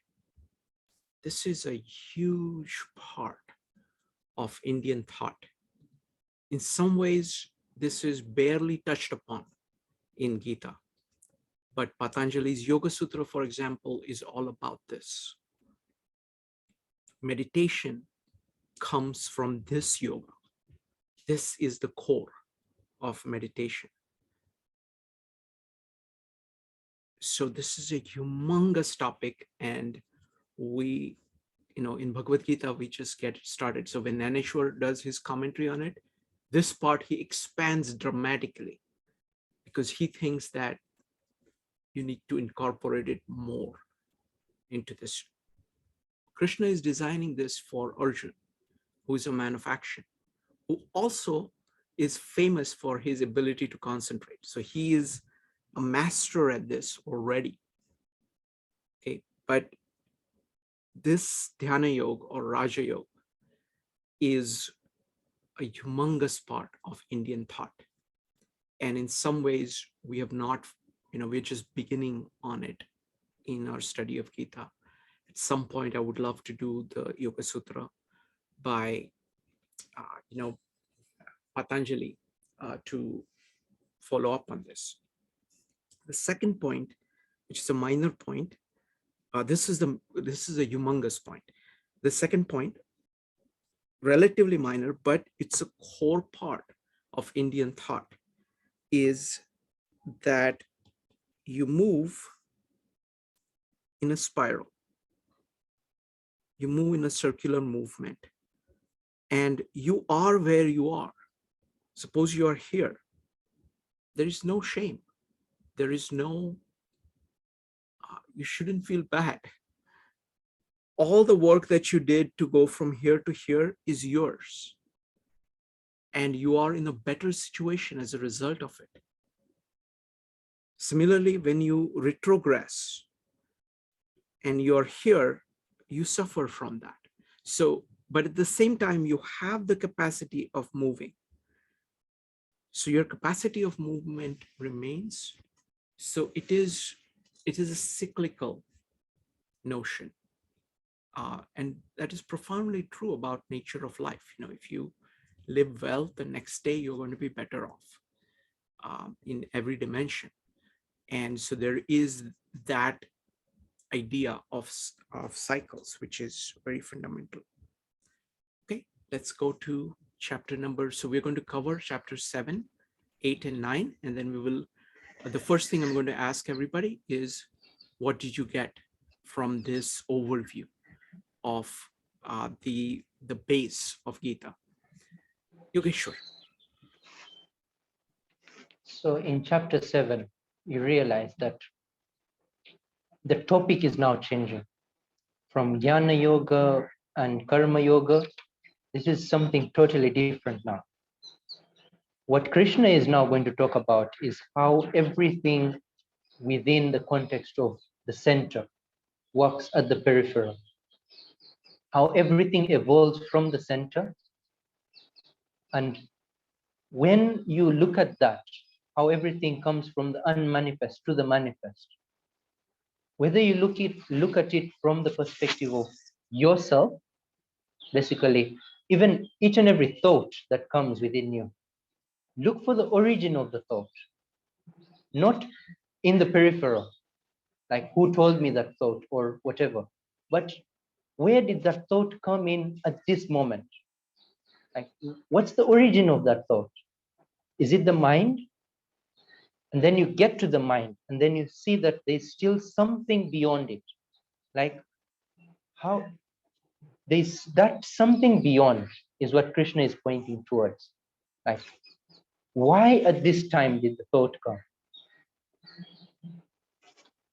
Now, that's why Krishna is saying that Aham Krishnasya Jagata Prabhava Pralayastata. He's realizing that whether you take it at the level of the universe or you take it at the level of one human being, it is the same concept, the unmanifest and the manifest. Everything comes from the unmanifest towards the manifest.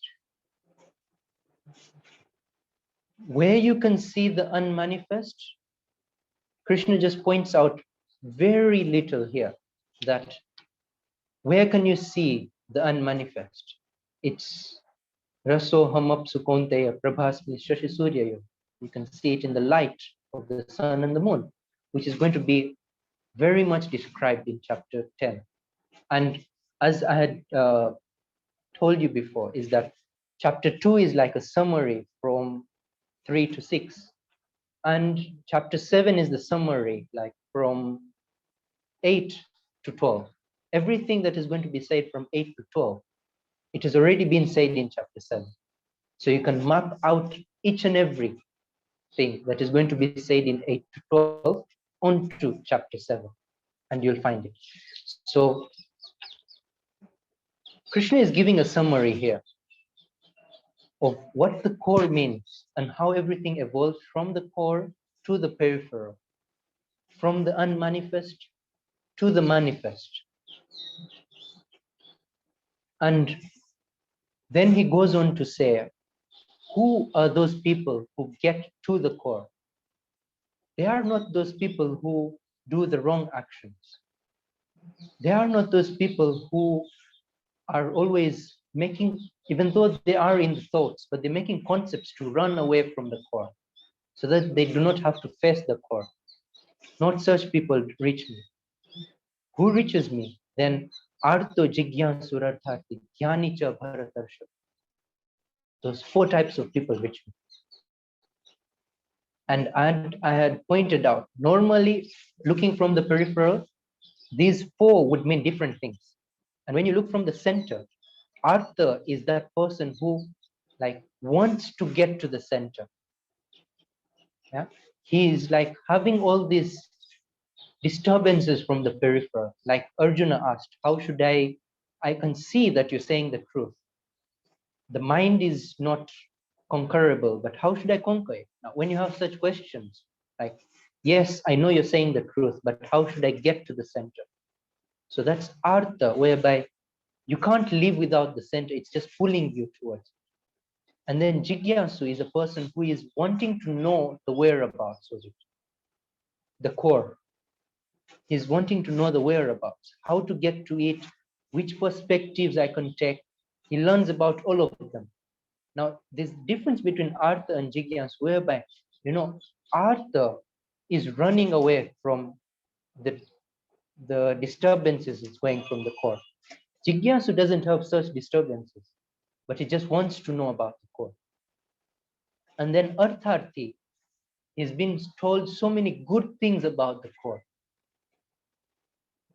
Even though he doesn't have such much disturbances from the peripheral, but he has an attraction towards the core. So he's moving towards the core. And then Jnani is that person who is just there, situated at the core. And then these people are the ones who get to me. These are the ones who have a state of being that is in relation to the ultimate. And out of those, Jnani is the one I take to be above all of them, because it's situated at the core and nothing can take him away from the core. To get to that state is really hard. It takes so many actions, so much of thought, so much of your own self to get there. Then the concept of Devata, as I had explained, comes. Now, Devata here means anything that can take you towards the core. Even though it is the sun or it is the wind. Sometimes when you go to the seaside, the wind is so good, and then you say, oh, it's just this breeze that is coming towards me, and I can see the ultimate within. At that moment, that breeze is a Devata, that wind is a Devata. And sometimes you just feel like, oh, this moment is so great, and I'll just bow down to this moment. And in that moment, it's nothing wrong there. But what Krishna is pointing out here is, do not get attached to that. Do not get attached to the Devata. Get to the core here. Get to the unmanifest. So Krishna here is now saying that Brahma is what is supposed to be gotten to. If you know Brahma, if you know the karma, if you know Adhibhuta, Adhidev, then you know whatever is supposed to be known. And that is the base of chapter 8.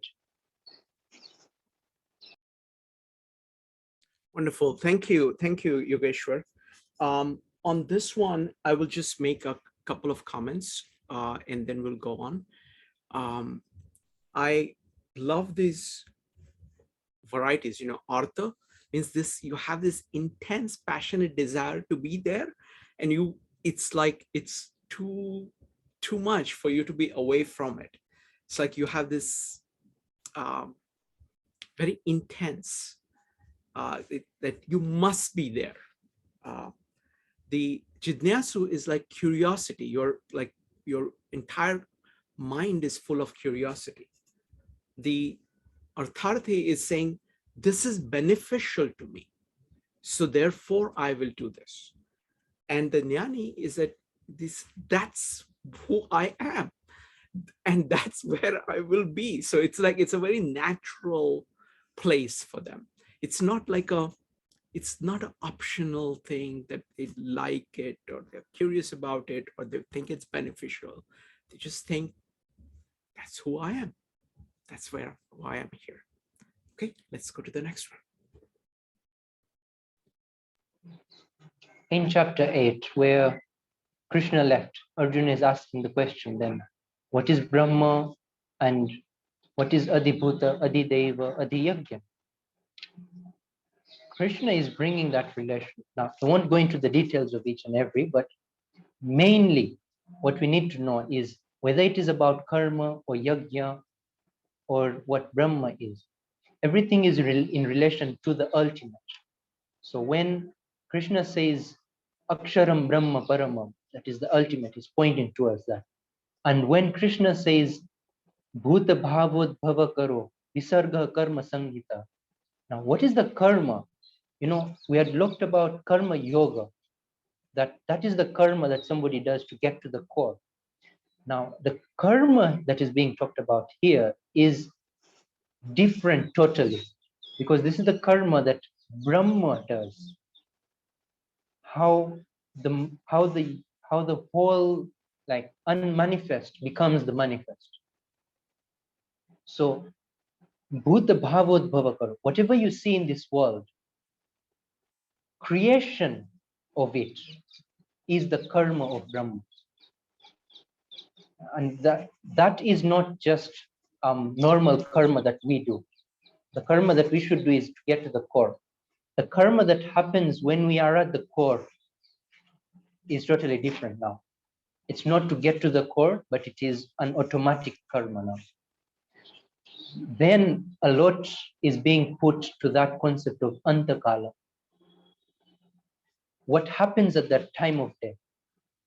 And as we are exploring in chapter 11, the time of death or the state in which you are dying can be viewed in two streams. One is the physical death, and one is that death which we talk about dvija, meaning you're born again, you're having the second birth. So in that concept, when in Indian spirituality, you're saying dvija, you're saying you're born again, you're born the second time. What does it reflect? That you must have died. So that death that is being talked about is this death here is in relation to when you're having that, the boundary of getting towards Brahman. And those, if you can get towards Brahman at that point, you don't run away from that boundary back into the peripheral, you just take that leap of faith into Brahman, into the unknown, then you get to Brahman. And that Brahman is so profound that Yadaksharam Veda Vido Vadanti. Everyone who has known it just wants to stay within it. Everyone who has not known it is also doing work within Brahma unknowingly. And even those who want to go into Brahma, even the way they are going, the path that they're taking, is Brahma itself. So that's how profound Brahma is. That's how profound the unmanifested. The concept of Oma is brought in. Om is that one syllable that can take you towards Brahma. If you remember Om, then you get into Brahma. Now, remembrance in this context is not just remembering the syllable or the sound it makes, but that remembrance that we have always known it. We have always known the word, the syllable Om, and its essence, which comes from the silence rather than the words. When you know that, when you remember that, is when you get to the Brahman. That's when you get to the unmanifest. There is this cycle that always happens: creation, destruction, and sustenance. And that is also taken into account. Then the ways, the last part of this chapter is the different ways and the different stages that you go into when you get into Brahman. Yatra kale tvana vrittim, avrittim chaiva yogina. Two ways that anyone goes. There is this path that people go into where they come back. It's just like a circle. They come back into this the peripheral. And there's this path whereby they go to the center and continue going towards the center until they reach it. So there are two different paths. One is towards the light, Agni Jyoti Raha Shukla. Another way is towards the darkness, Dhumo Ratri Tatha Krishna. What we need to know is these metaphors are used. If these metaphors are not used, even the normal person like us as ourselves, we wouldn't understand what it means. Krishna would be talking about another dimension using different words which don't have meaning to our life right now. So these metaphors are so profound that when we are walking towards the light, we feel that lightness as well. We feel we're just flowing towards it. We don't have to cling to anything. And we also see the light in front of us. It's an automatic way, like if in darkness, if a candle is lit, then you don't have to look for which way to go. You automatically go towards the light. That's how it's automatic when you're going towards the light. And in the darkness, you're always clinging to something, to the peripheral or the senses or someone outside who is giving you, or even a concept that gives you comfort. So in that way, you're not yet there.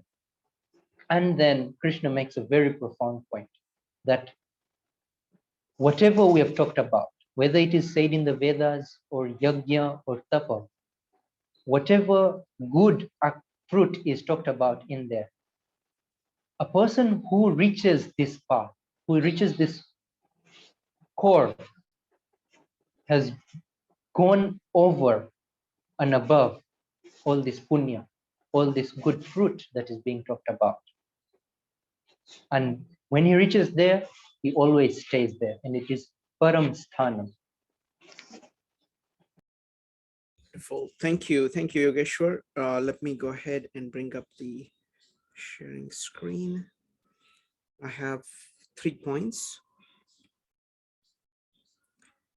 So this chapter starts with looking at the Brahma itself and the operation of Brahma. So this is movement from the unmanifested out, unmanifested manifesting itself. It's an outward movement. Now, we have two choices. The right thing is to love the unmanifested, love the center, and move towards it. But as Yogeshwar is explaining, there are two ways. That is what moving towards the light is. But you can move towards the darkness. You can turn your back on the light and get attracted by other things that are there, which is moving away. So there's two kinds of movements possible to us. So the first one, in biblical terms, this would be grace. So it's the universal nature expressing itself in everything. That's just grace that is given to us. And then what is asked of us is this love for the center, going back towards the center. Next, I want to talk about Om. In this diagram covers,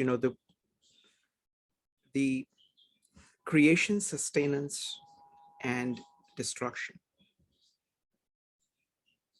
are parts of nature. So I think of creation as starting from here. This sustenance is the full sustenance of Vishnu. And then there is this destruction over here. And all these are parts of what is. And these are different phases of things. So you keep coming back to be reborn again, to be rejuvenated from the center. This is the full expression of it in a sustaining form.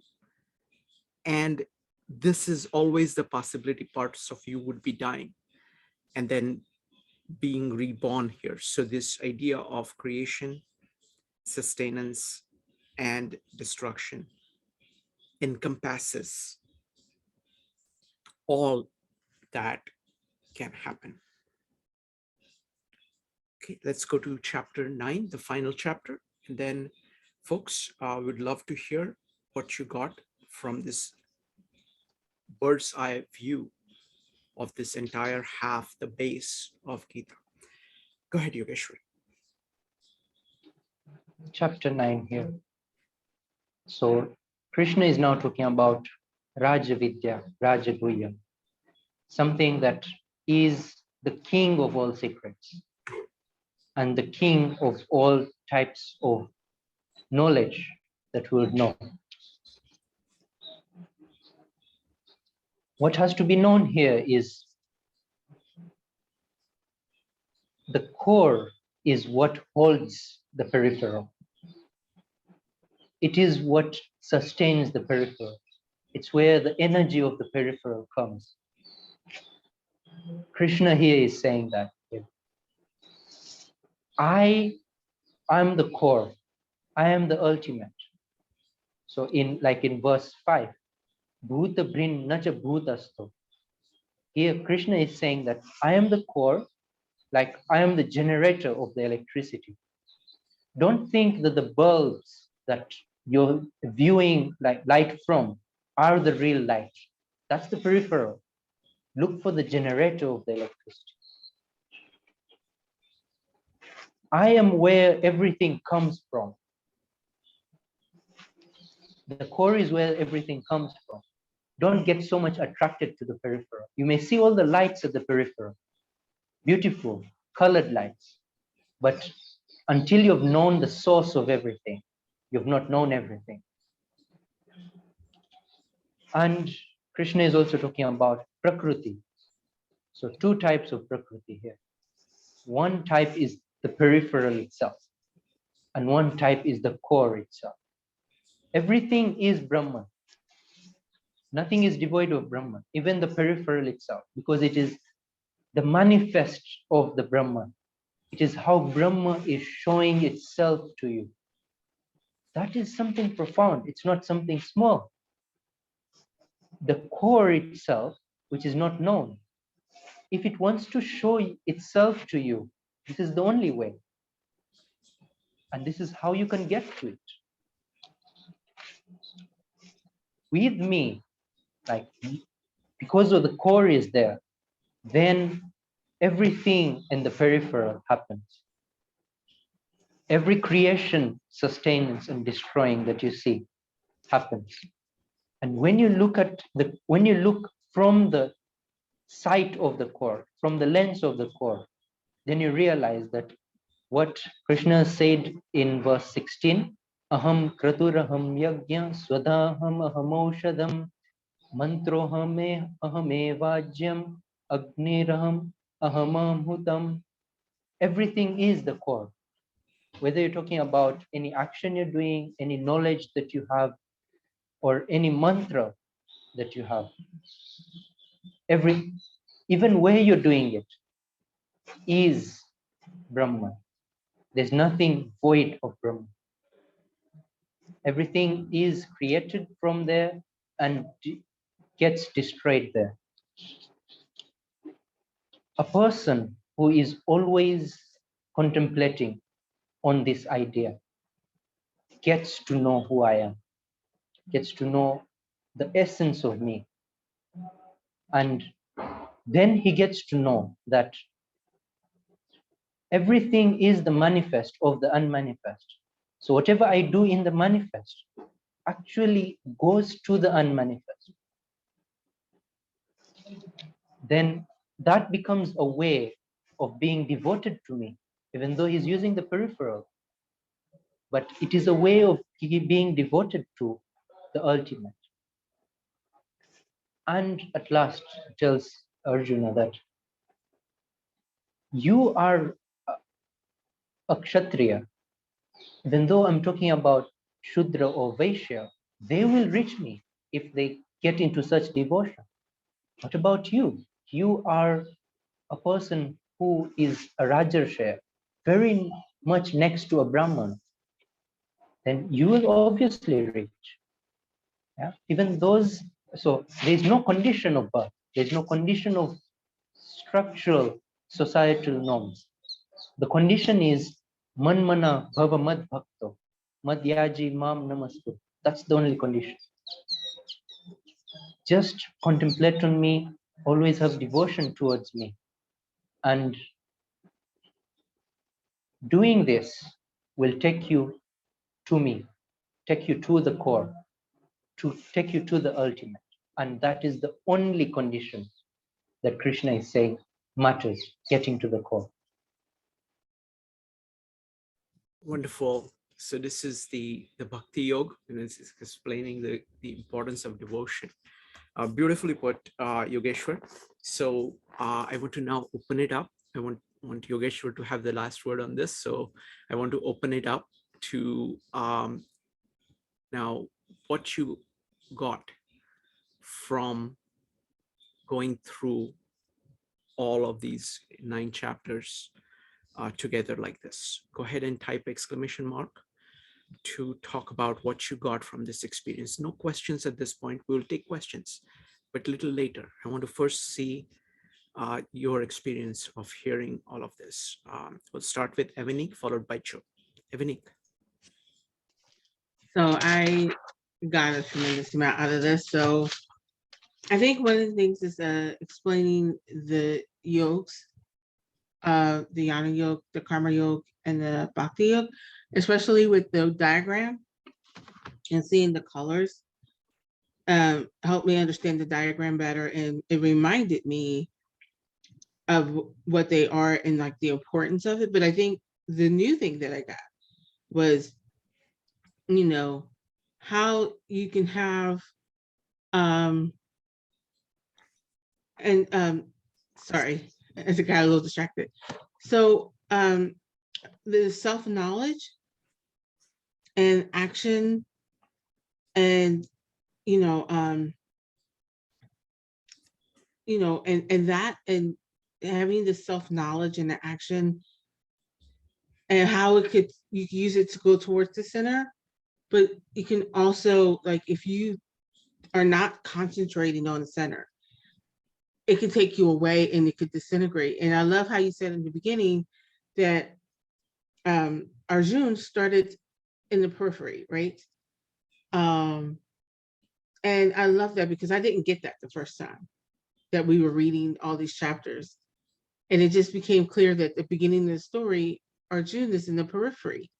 And Krishna is bringing him back in to the center and towards the center.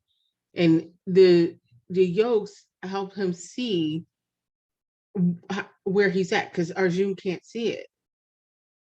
And so he's looking, and the thing is, the attachments became really clear as well. When you're attached to the results of an action, it pulls you into the periphery. And I didn't get that fully the first time, because I was thinking, well, you do an action to get a result, right? So why is that action bad? But, or why, not that it's bad, but why does it pull you towards the periphery? And now I got it, because you're not doing the action just to do the action. You're doing the action to get something from the action, which is you're attached to the results of it. And so what happens when you don't get the results of it, of the action? It pulls you away from the center. And also it may even keep you from doing that action again, even though the action itself may bring you towards the center. So it's all about where your focus is. And I think that's the third thing I got too, is that the focus aspect of it it's, you know, I think Yogeshwar uses a great example of the candle, right? In the room where there's air, because you obviously need it, but there is no flame. And I mean, there is no breeze to knock it out. So I love that when it was like focus on the, you know, the flame is like focus on the center. I think Jyoti's asking me a Oh, question. that's fine. Let's not take any questions. Okay. Let's just focus on what we got from the presentation. Okay, so then the thing that you said too, you were saying that the center is death to those who turn away from the core or from the center. I was thinking of the Bible passage actually. Hold on, let me just pull it back up. So the Bible says something about that too, because, and that made it clear from a biblical perspective. It's 2 Corinthians 2, 15 to 17. It says, our lives are Christ-like fragrance rising up to God, but the fragrance is perceived differently by those who are being saved and by those who are perishing. To those who are perishing, we are a dreadful smell of death and doom. But to those who are being saved, we are life-giving perfume. And who is adequate for such a task as this? So I get now why, like, some people, it's like when you're focusing on your center, some people kind of like have a different view of you, I guess, or, you know, you feel a negativity towards it. And I was always wondering why, and you brought it up, and I was like, oh, that's it. So, you know, there's, the center is darkness to those who are turning away. So you're perceived as darkness because they're focused on what everybody else thinks of them. Like when we did Sunday and Louis Sullivan, it's like all of these ideas are breaking in, but if you just focus on other people's ideas of you, you never get to the core of who you are. And it doesn't mean that you can't take that feedback. That's one thing. But if the feedback is not going to bring you towards the center, which is really, like, I really got like what the center is tonight and why the focus is on it, because that's the lens that you judge everything through. Other people's feedback, other people's comments about you, other people's comments about what you're doing or the action that you're taking. You know, it's those, if you take that feedback and if you did what they say, would it bring you towards the center or would it pull away? So I think the biggest takeaway I got tonight is like focus on the center and let that be your filter. Let that be your lens of judging everything that is coming in, because you can't avoid it. You can't avoid things coming in, but you can judge it by that lens. Wonderful. That was beautiful. Evanik, that was just fantastic. Thank you. Thank you so much. Folks, we would love to hear what you got from the presentation. So go ahead and type exclamation mark. This is a way of looking at Gita as a whole and seeing what you're getting from the whole. Joe. Yes, I mean, I concur with Evanik's comments were phenomenal. What this kind of, you know, at a meta level, what this really calls out is the depth of the Gita by going back and forth between the diagram and what Yogeshwar was saying, you start to see that the diagram captures it, but then you can start to really dissect things underneath that. So it captures the essence of what you're doing. And this is the amazing part about the diagram itself, that you can go really deep underneath each one of those. It's a framework that works beautifully. So that was captured for me as another one. Is the other part is, and kind of building off of that a little bit, is that the principles of what the Gita is actually talking about are captured again by going into what we're, and I was just thinking about it in terms of when I was just making one of the notes was essentially the gunas, like how they would fit in. That would be like underneath one of the, like you captured at a high level what the chapter was going on, and I think it was chapter 3. But you could actually go even a level deeper underneath that and start to see where the gunas actually fit in to the Sure. story. Let me do that. Give me just a second. Yeah, I mean but It's this is so what it is, there are three kinds of gunas. that's correct. So sattvic gun, so you're standing here. Sattvic gun goes this way, right towards the center. Mhm. The tamasic gun goes away from the center, and rajasic gun goes like this in parallel, like this. So Mhm. those are the three directions. But what that really captured, I know it was chapter 2, I was thinking, but that could be captured under what we were discussing about the movement inwards.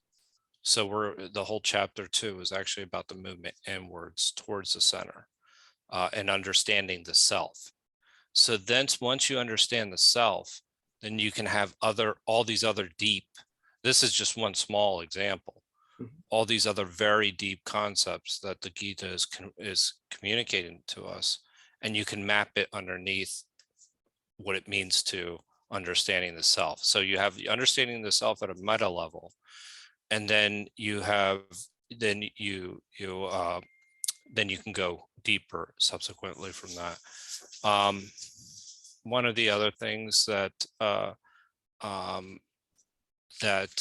you can kind of see the evolution of Arjuna as well, which is something that I thought we would be able to see, and it tells the story much more clearly.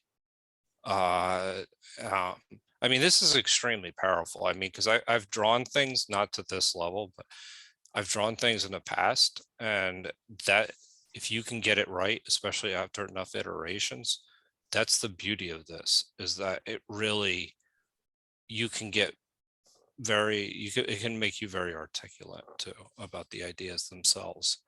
Another example of I thought was really interesting was in chapter 5, and looking at the whole. That brought that to life for me, the way you drew that out. It just made more sense, and that's where the visual aids actually come together with what I'm sorry, what we're actually discussing. So, and the final thing is that you also recognize, which is a really important point, that there are so many different ways to get to the center. And I've brought this up in the past, but the visual diagram, like you showing us, and the fact that there are so many different ways to get to the center just tells you how deep it is. And again, that's captured visually. So I think that I think that this is a very, very, I'm very grateful to both you and Yogeshwar to have done this. It was a lot of work, and I hope you got as much out of it. I just wanted to tell you Yeah. about how it came to be. I was expecting to be packing, and but I managed to do all my shopping, got ready, and with 15 minutes to the meetup, I came up with this saying, okay, it would be wonderful to go away, holding the entire summary of Gita in my head. So I emailed Yogeshwar, so can you please do me a favor and can we do this? Can we just talk about it? He said, sure. And that's how it was. So it was 15 minutes of work, but there is a lot of work behind that, Well, right. which makes it possible to be But able to do this. that's the best part, is that it shows you that it's working, because it's taking you 15 minutes because of all the iterations of the diagram itself. No, And then, it's how well, I mean, and this is, by the way, this is part of the Indian tradition. Okay, that you try to take in everything, you try to understand everything, you try to live it, so that when you, it's not like a task when you're trying to give summary to somebody, that's there right. in you, and you just talk about it. So thank you, Joe. Great comments. Thank you. Next up is Rupali. Rupali, go ahead. Thank you, Shrikant and Yogeshwar. This was very, very helpful. I really like the way Bhagavad Gita is structured. Yesterday, we talked about how it is structured as a conversation.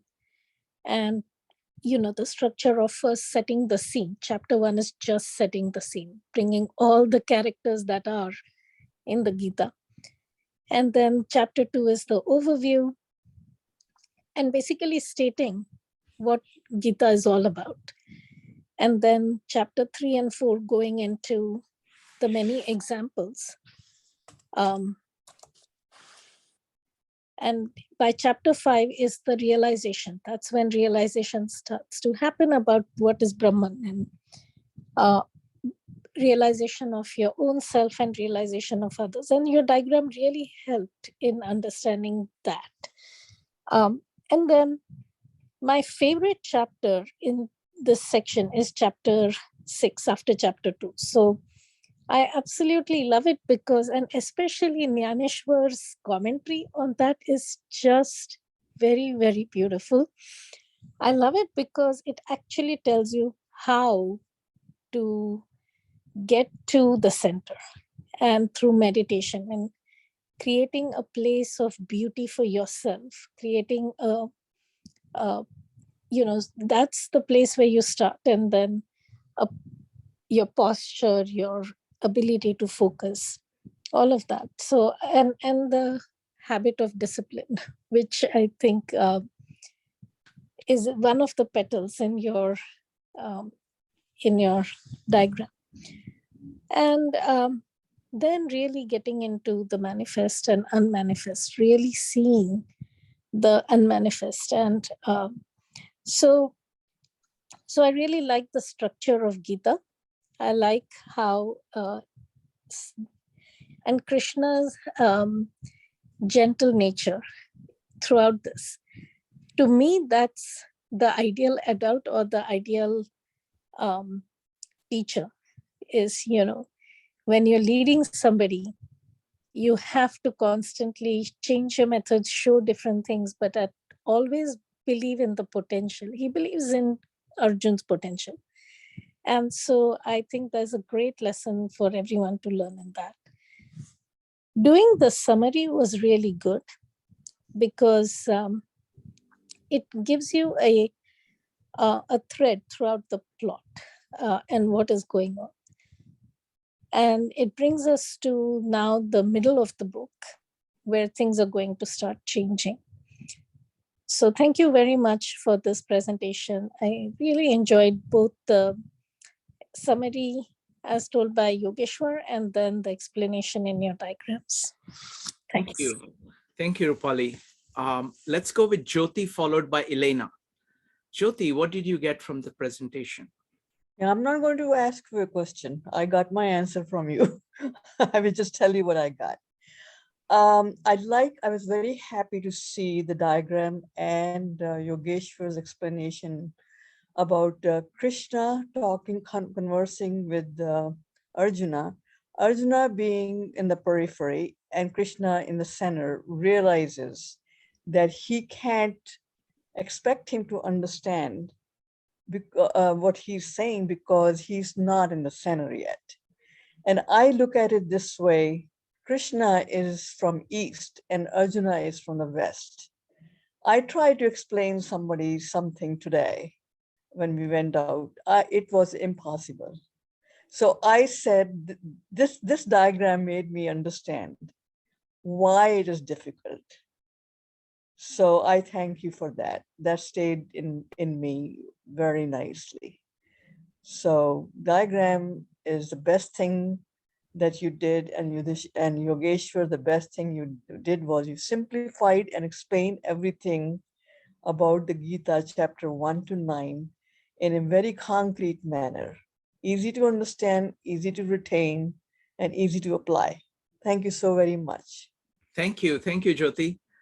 Folks would really love to hear what you got from this presentation. Next up is going to be Elena. Elena, what did you get? Yes, good evening. I'm going back to Gunas, and it's just becoming a bit clear for me because of before I didn't assign specific meaning, and now it just with everything that has been discussed today, it's falling into place. So there are three qualities of energy, three types of gunas. One is, as you said, rajas, and it seems to be active and passion energy. And this is the one that moves around. Is that right? No, let's not go into details. Just talk about what you got from the entire presentation. Yes, and then there is the type that brings you outside into chaos, and then the other one is harmonious, that brings you towards the center. And what I've gotten from the text today is that, as it was the third chapter that was saying, oh, you think that you are the doer. In reality, you are not. The gunas are acting through you, and if you want to be in the center, you have to just give up the control, give up the idea of doing something to get results, and just let it be, let your best come out, and the best qualities, the purpose of why you are here and who you are. That's what came to me. Thank you. Thank you, Elena. Next up is Ambika. Ambika, what did you get? So what I loved about today's presentation is that complex ideas, when you go through them and present them with such simplicity that they're deeply profound and not reductionist, but beautiful, that it all just comes through magically. And I really loved that. And there was nowhere where it was made to look small. It was deep, profound beauty, and then matched with your spiraling rangolis, if I may call it that, because they are all like, all of those, and calls upon our tradition too. That gives us a practical demonstration of how to see these processes, karma, gyan, everything in a simple day-to-day things. And also it becomes the I self reflective. And so that to me was just lovely and beautiful. And I loved listening to Yogeshwar's voice. He's just, there's this gentleness and firmness and clarity in his voice. And it's just beautiful. So it's a great match. Thank you. Wonderful. Thank you, Ambika. Appreciate that. Next up is Marco. Marco. Yeah, I think tonight is sort of like I'm finally grasping the sense of like the center being like creation basically, and yeah, so that was really like that was really like a sort of like a light bulb moment. And I think I kept on thinking of like the center of my body. You know, I kept on coming back to the center of my body for some reason, like that's my center. But yeah, definitely that. And also, yeah, and it's just like amazing to know that, you know, just by sort of meditating that you're, you know, that you're getting closer to that, like, to that source of life, like, and also, yeah, and just, you know, just looking to the, continuing to look to the source of everything, and that's it. Wonderful. Thank you. Thank you, Marco. Brian and Penny, do you have any comments? How was it?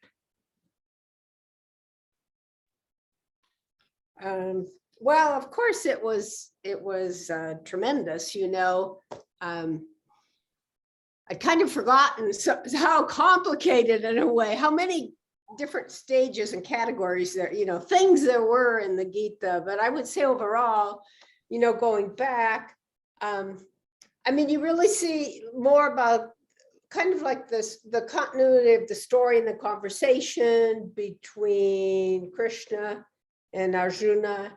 And I remember when I first, you know, was reading it too, I was kind of like, well, he keeps asking like the same question over and over again, you know.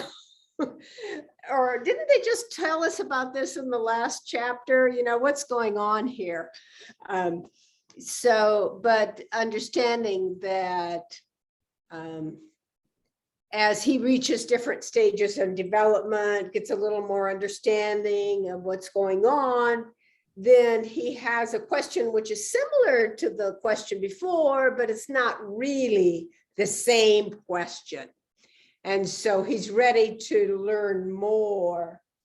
And I think that was probably, and then, you know, just the overall, like with the different yogas, the concentration yoga I'd completely forgotten about. When they were like, there's 4 yogas, I'm like, oh, I remember 3. So it was very interesting to, you know, to hear about that.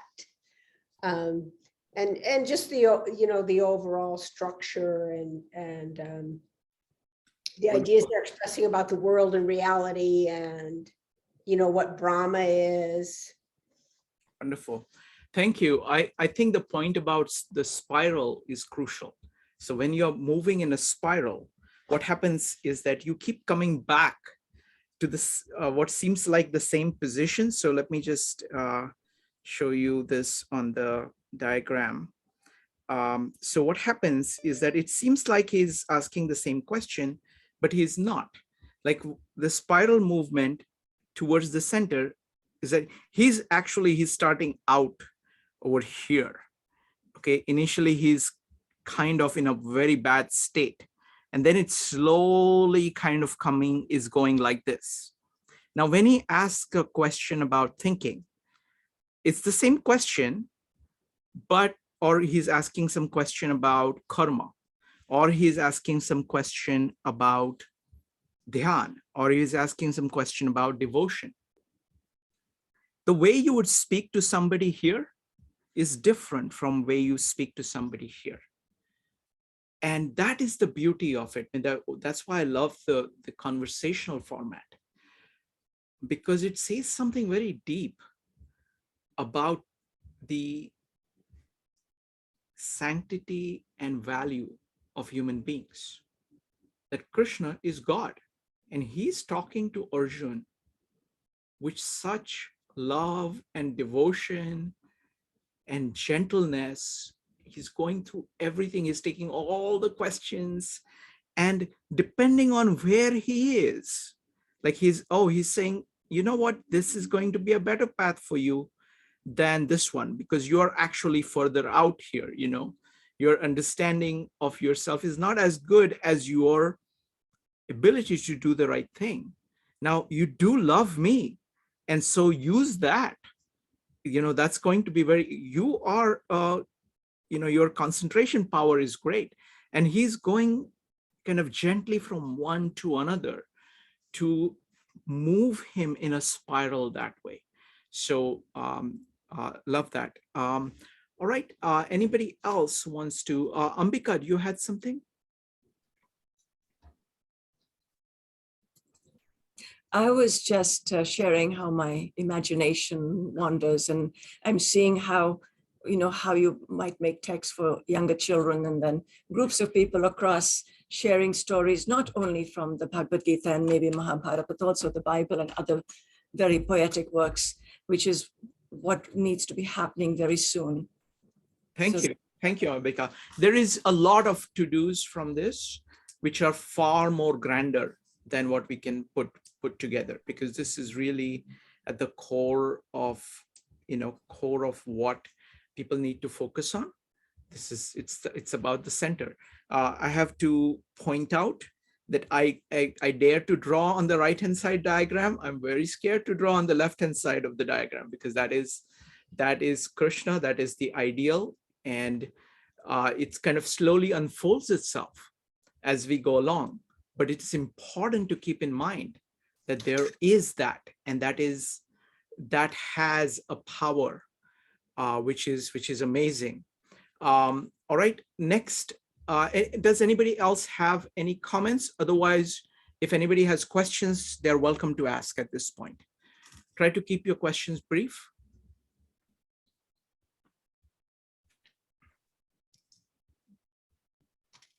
Comments or questions at this point? Just brief ones. Okay, then I want to say several things. So firstly, I'm really grateful to Yogeshwar for doing this. It was at the last moment, and I thought that, for me, this is very important. This is because this is going to set me up to think about,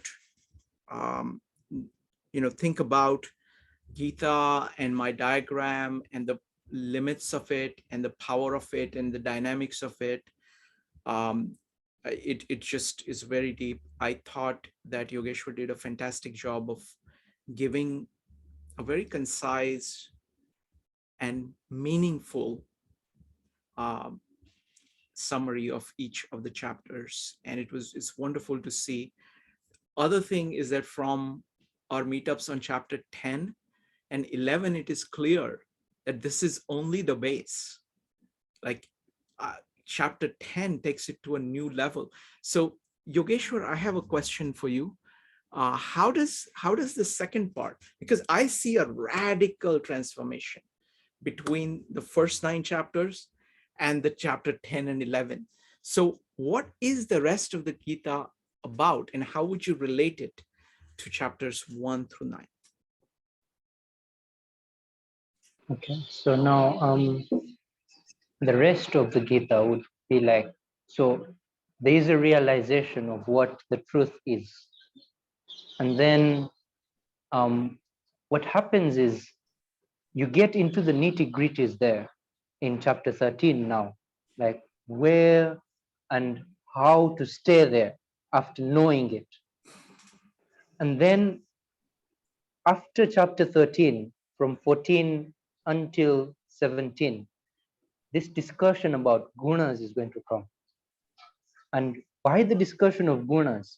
Because what we'll think is, if you've gotten to the realization of the core or the center of yourself, then why think about the peripheral? Why do that?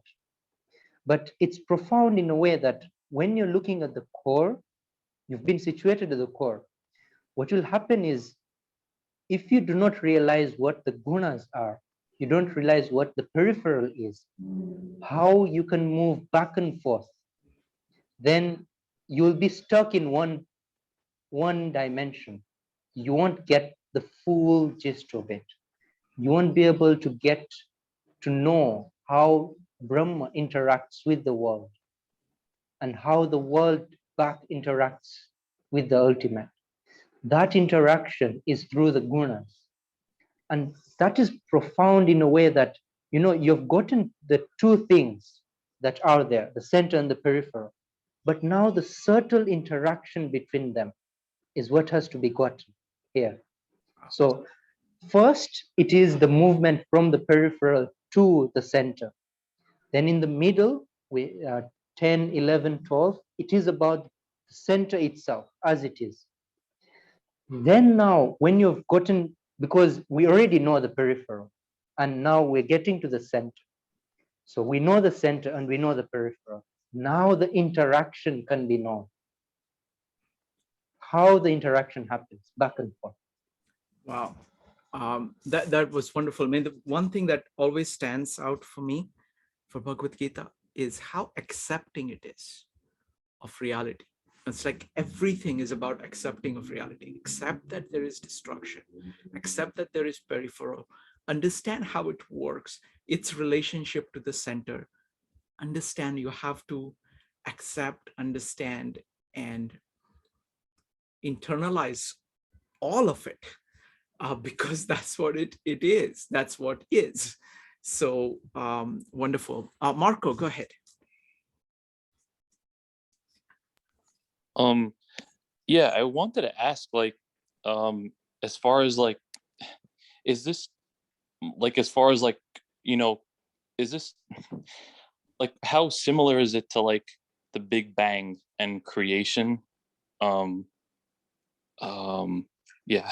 Sure. So the way I would put it is that it is similar to the Big Bang theory, where Big Bang is, you have this expanding universe that collapses back into the Big Bang and continues on and on. So because this is a view of world which is eternal, it ever is. So there are pieces of concentration.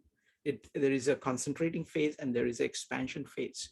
So center manifests itself, then the manifested thing falls, is destructed and falls back, and then again expands out. So this is like an eternal movement of that. So that's what I would say. Anybody else? Last chance for questions. All right, folks, this was just incredible. I just simply loved it. And so thank you so much. And, you know, I'm going to miss this, you know, because I've been doing this for 2 years. It's been more than 900 meetups. And this is the first time I'm going to be not doing the meetup for 2 weeks. Now, there are going to be, you know, I'm really grateful to Evanique and to Joe and to Mike. The meetups will continue, and Maritza. The meetups will continue. The next week is a little bit sparse. We have only Wednesday, Mike doing a meetup on technology, and Thursday, Evanique doing the meetup on Gita. No meetup on Monday, Tuesday, and Friday. But the week after that, Maritza will be doing the meetup on poetry on Monday. Joe and Jason are doing the meetup on Confucianism on Tuesday. Wednesday, Joe is going to host Sanjay on neuroscience meetup. Thursday and Friday, Shri Evanique is going to do the meetup. So we're going to have a full slate coming up. Joe. I have an idea that you give 5 people, just because it was explained to me how Aquinas wrote all the like commentaries. Mhm. So you get 4 or 5 people with your diagram, Mhm. and then have them keep mapping everything that all the great works to those diagrams, and you can just check them, and then basically you'll have your own book. What do you think? Yeah. And then you'd be like Thomas Aquinas. I don't know. I'm still working on it. It's my skill of working with people is not as good as working by myself. And so I do work with people, but not as well as I work with myself. So I have to figure out a way of doing that. But in a sense, I'm doing that already. Right. Like that's what. Joe, what do you think these meetups are about? That's exactly what we're doing. You know, it's like you asked me the question about, you know, what about the tetrad and what about, you know, John Boyd's OODA loop? Yeah. And we were able to go through it like that. That's right. within like 5 minutes, and that produced lots of examples. Now, sometimes you run into something like Louis Sullivan, who you try to put in the diagram and he transforms the diagram. It's like the bread eating you and you becoming the bread. That's what happens in great books. Let's go with Penny, followed by Ambika. Penny. Okay, I had one question. Mhm. And that was like on your diagram. I Mhm. mean, I understand the part that's like Arjuna, but the part with Krishna, I kept thinking, I think that the whole thing should be lit because he is, I don't think there's a periphery right for him. Basically, isn't he like everything? That's a good question. Give me just a second. I'm going to start the broadcast. You know what? I'll just bring up the diagram and I'll have let's see if Yogeshwar wants to answer it. Yogeshwar, is it right to depict Krishna like this and Arjun like this? Okay. So from our view, yes, we'll see that there are thoughts, there are emotions, and there are expressions in Krishna as well. Now, that is our view of Krishna.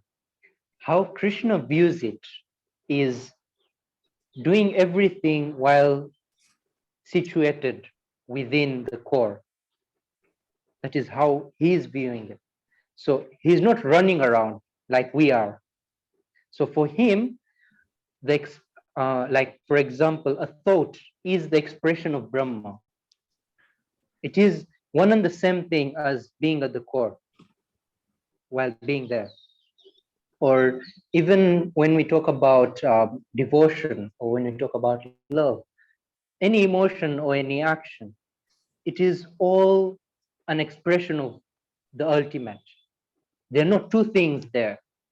It's like you're just standing in one place and everything else is just happening.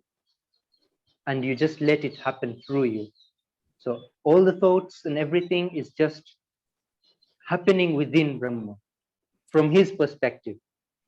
There's nothing devoid of Brahman. Wonderful. Thank you, Yogeshwar. So what I would say, Penny, is that the core principle of Hinduism, Hindu philosophy, is Tat Tvamasi. You are that.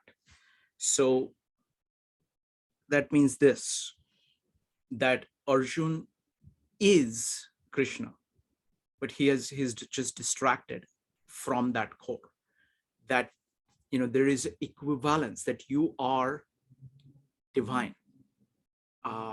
You are children of God. You are, there is God in you, whichever way you want to put it. So this equivalence. So for example, in Gita, again and again, like one of my favorite parts is that this is Naneshwar puts this. He says, at one point, Arjun begins to actually get things, and Krishna's reaction is that he's worried. He's saying, wait a minute, Arjun is now becoming me. Now, he's my friend. I'm going to lose a friend because he's going to become a part of me. Whom am I going to embrace now? Because he's going to be me.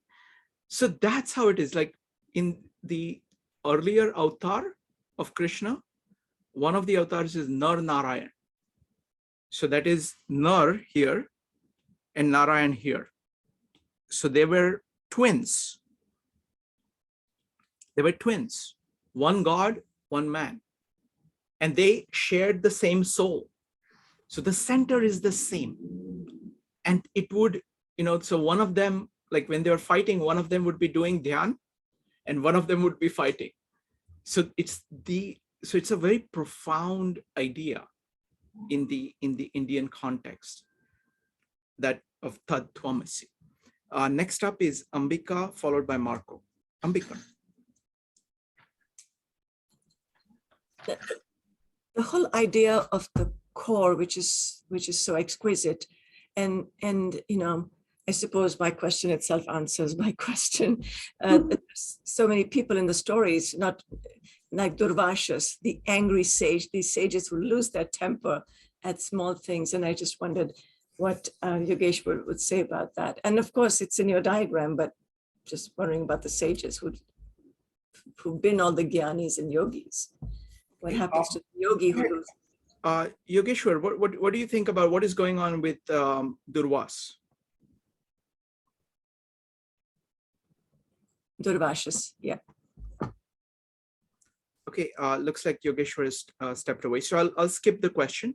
Yes, Let's thank go you. to, I mean, the thing is that what happens is that no matter who you are, you always have, so for example, Durvas, his weakness is here, is that he gets angry, and he gets angry with people. He loses the sense of love. It's not even this one. It is mostly this. It is about interaction with other people. He gets angry very easily and loses the sense of love. So in that sense, he's a lesser sage because of that, because he goes away from the core. Next up is Marco. Yeah, actually that was similar to my question. Like, with if you get angry and you're in the periphery, and sort of like would letting it go be like acting from the center? Mm-hmm. Absolutely. So let's look at this. This virtue here is love. Now, what is going on here is that you think that human interaction, you're just focused on the form of it. So you are actually filled here with mostly fear, but sometimes anger. What happens here is that you're saying, God in me greets the God in you. So you are interacting. So let's look at it in terms of interaction. Now let's keep aside the fact that this is Arjun and Krishna. Okay. Now think of this as you, this is you, and this is the other person. Okay. See, this is the beauty of this diagram. You always put yourself here, which is on the right-hand side, which goes to your left brain, you're more familiar with. This is seeing the possibilities. You can look at it. The best use of it is to look at Krishna, look at God, look at the ideal, look at your future self.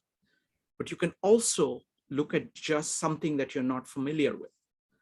So what happens is that when you have a connection between the centers, between your center and the center of the other person, this is the idea of namaste.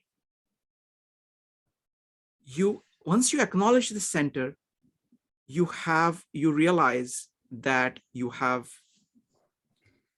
basically the same at the root. So no matter what the difference is, there is a sympathy between you and the other person. And that is the root of love. When you're focused on the periphery in human interaction, you are just focused on how things are done in a mechanical way. Let's say both people are like that. They're not focused on the core. Just a second, I'm going to use a different color so that it's very clear. Let's use red here. Okay. So here, they are mostly here, both people. When the interaction is like that, both firstly have turned their back on the center, their own centers, and they're all talking about how do we interact with each other. So the entire interaction is dominated largely by kind of keeping up with the Jonases, of saying, okay, I don't want other people to think of me like this. So the entire motivation is based on fear. And then to the extent to which you're trying to grab hold of the same thing, you're giving up your creative ability. Creative ability comes from the center out. You're giving up your creative ability. So for everything, you're saying, oh, that person has this, that's taken away from me. So you're angry as well. So there is anger, because you consider that whatever the other person has is taken away from you. And you have fear because you fear that whatever you have will be lost by interaction with the other person. So you're full of fear and anger if you're focused on the periphery. But whenever you're focused on the centers, then you realize that you're basically the same kind. You have tremendous amount of creative ability, and so does the other person.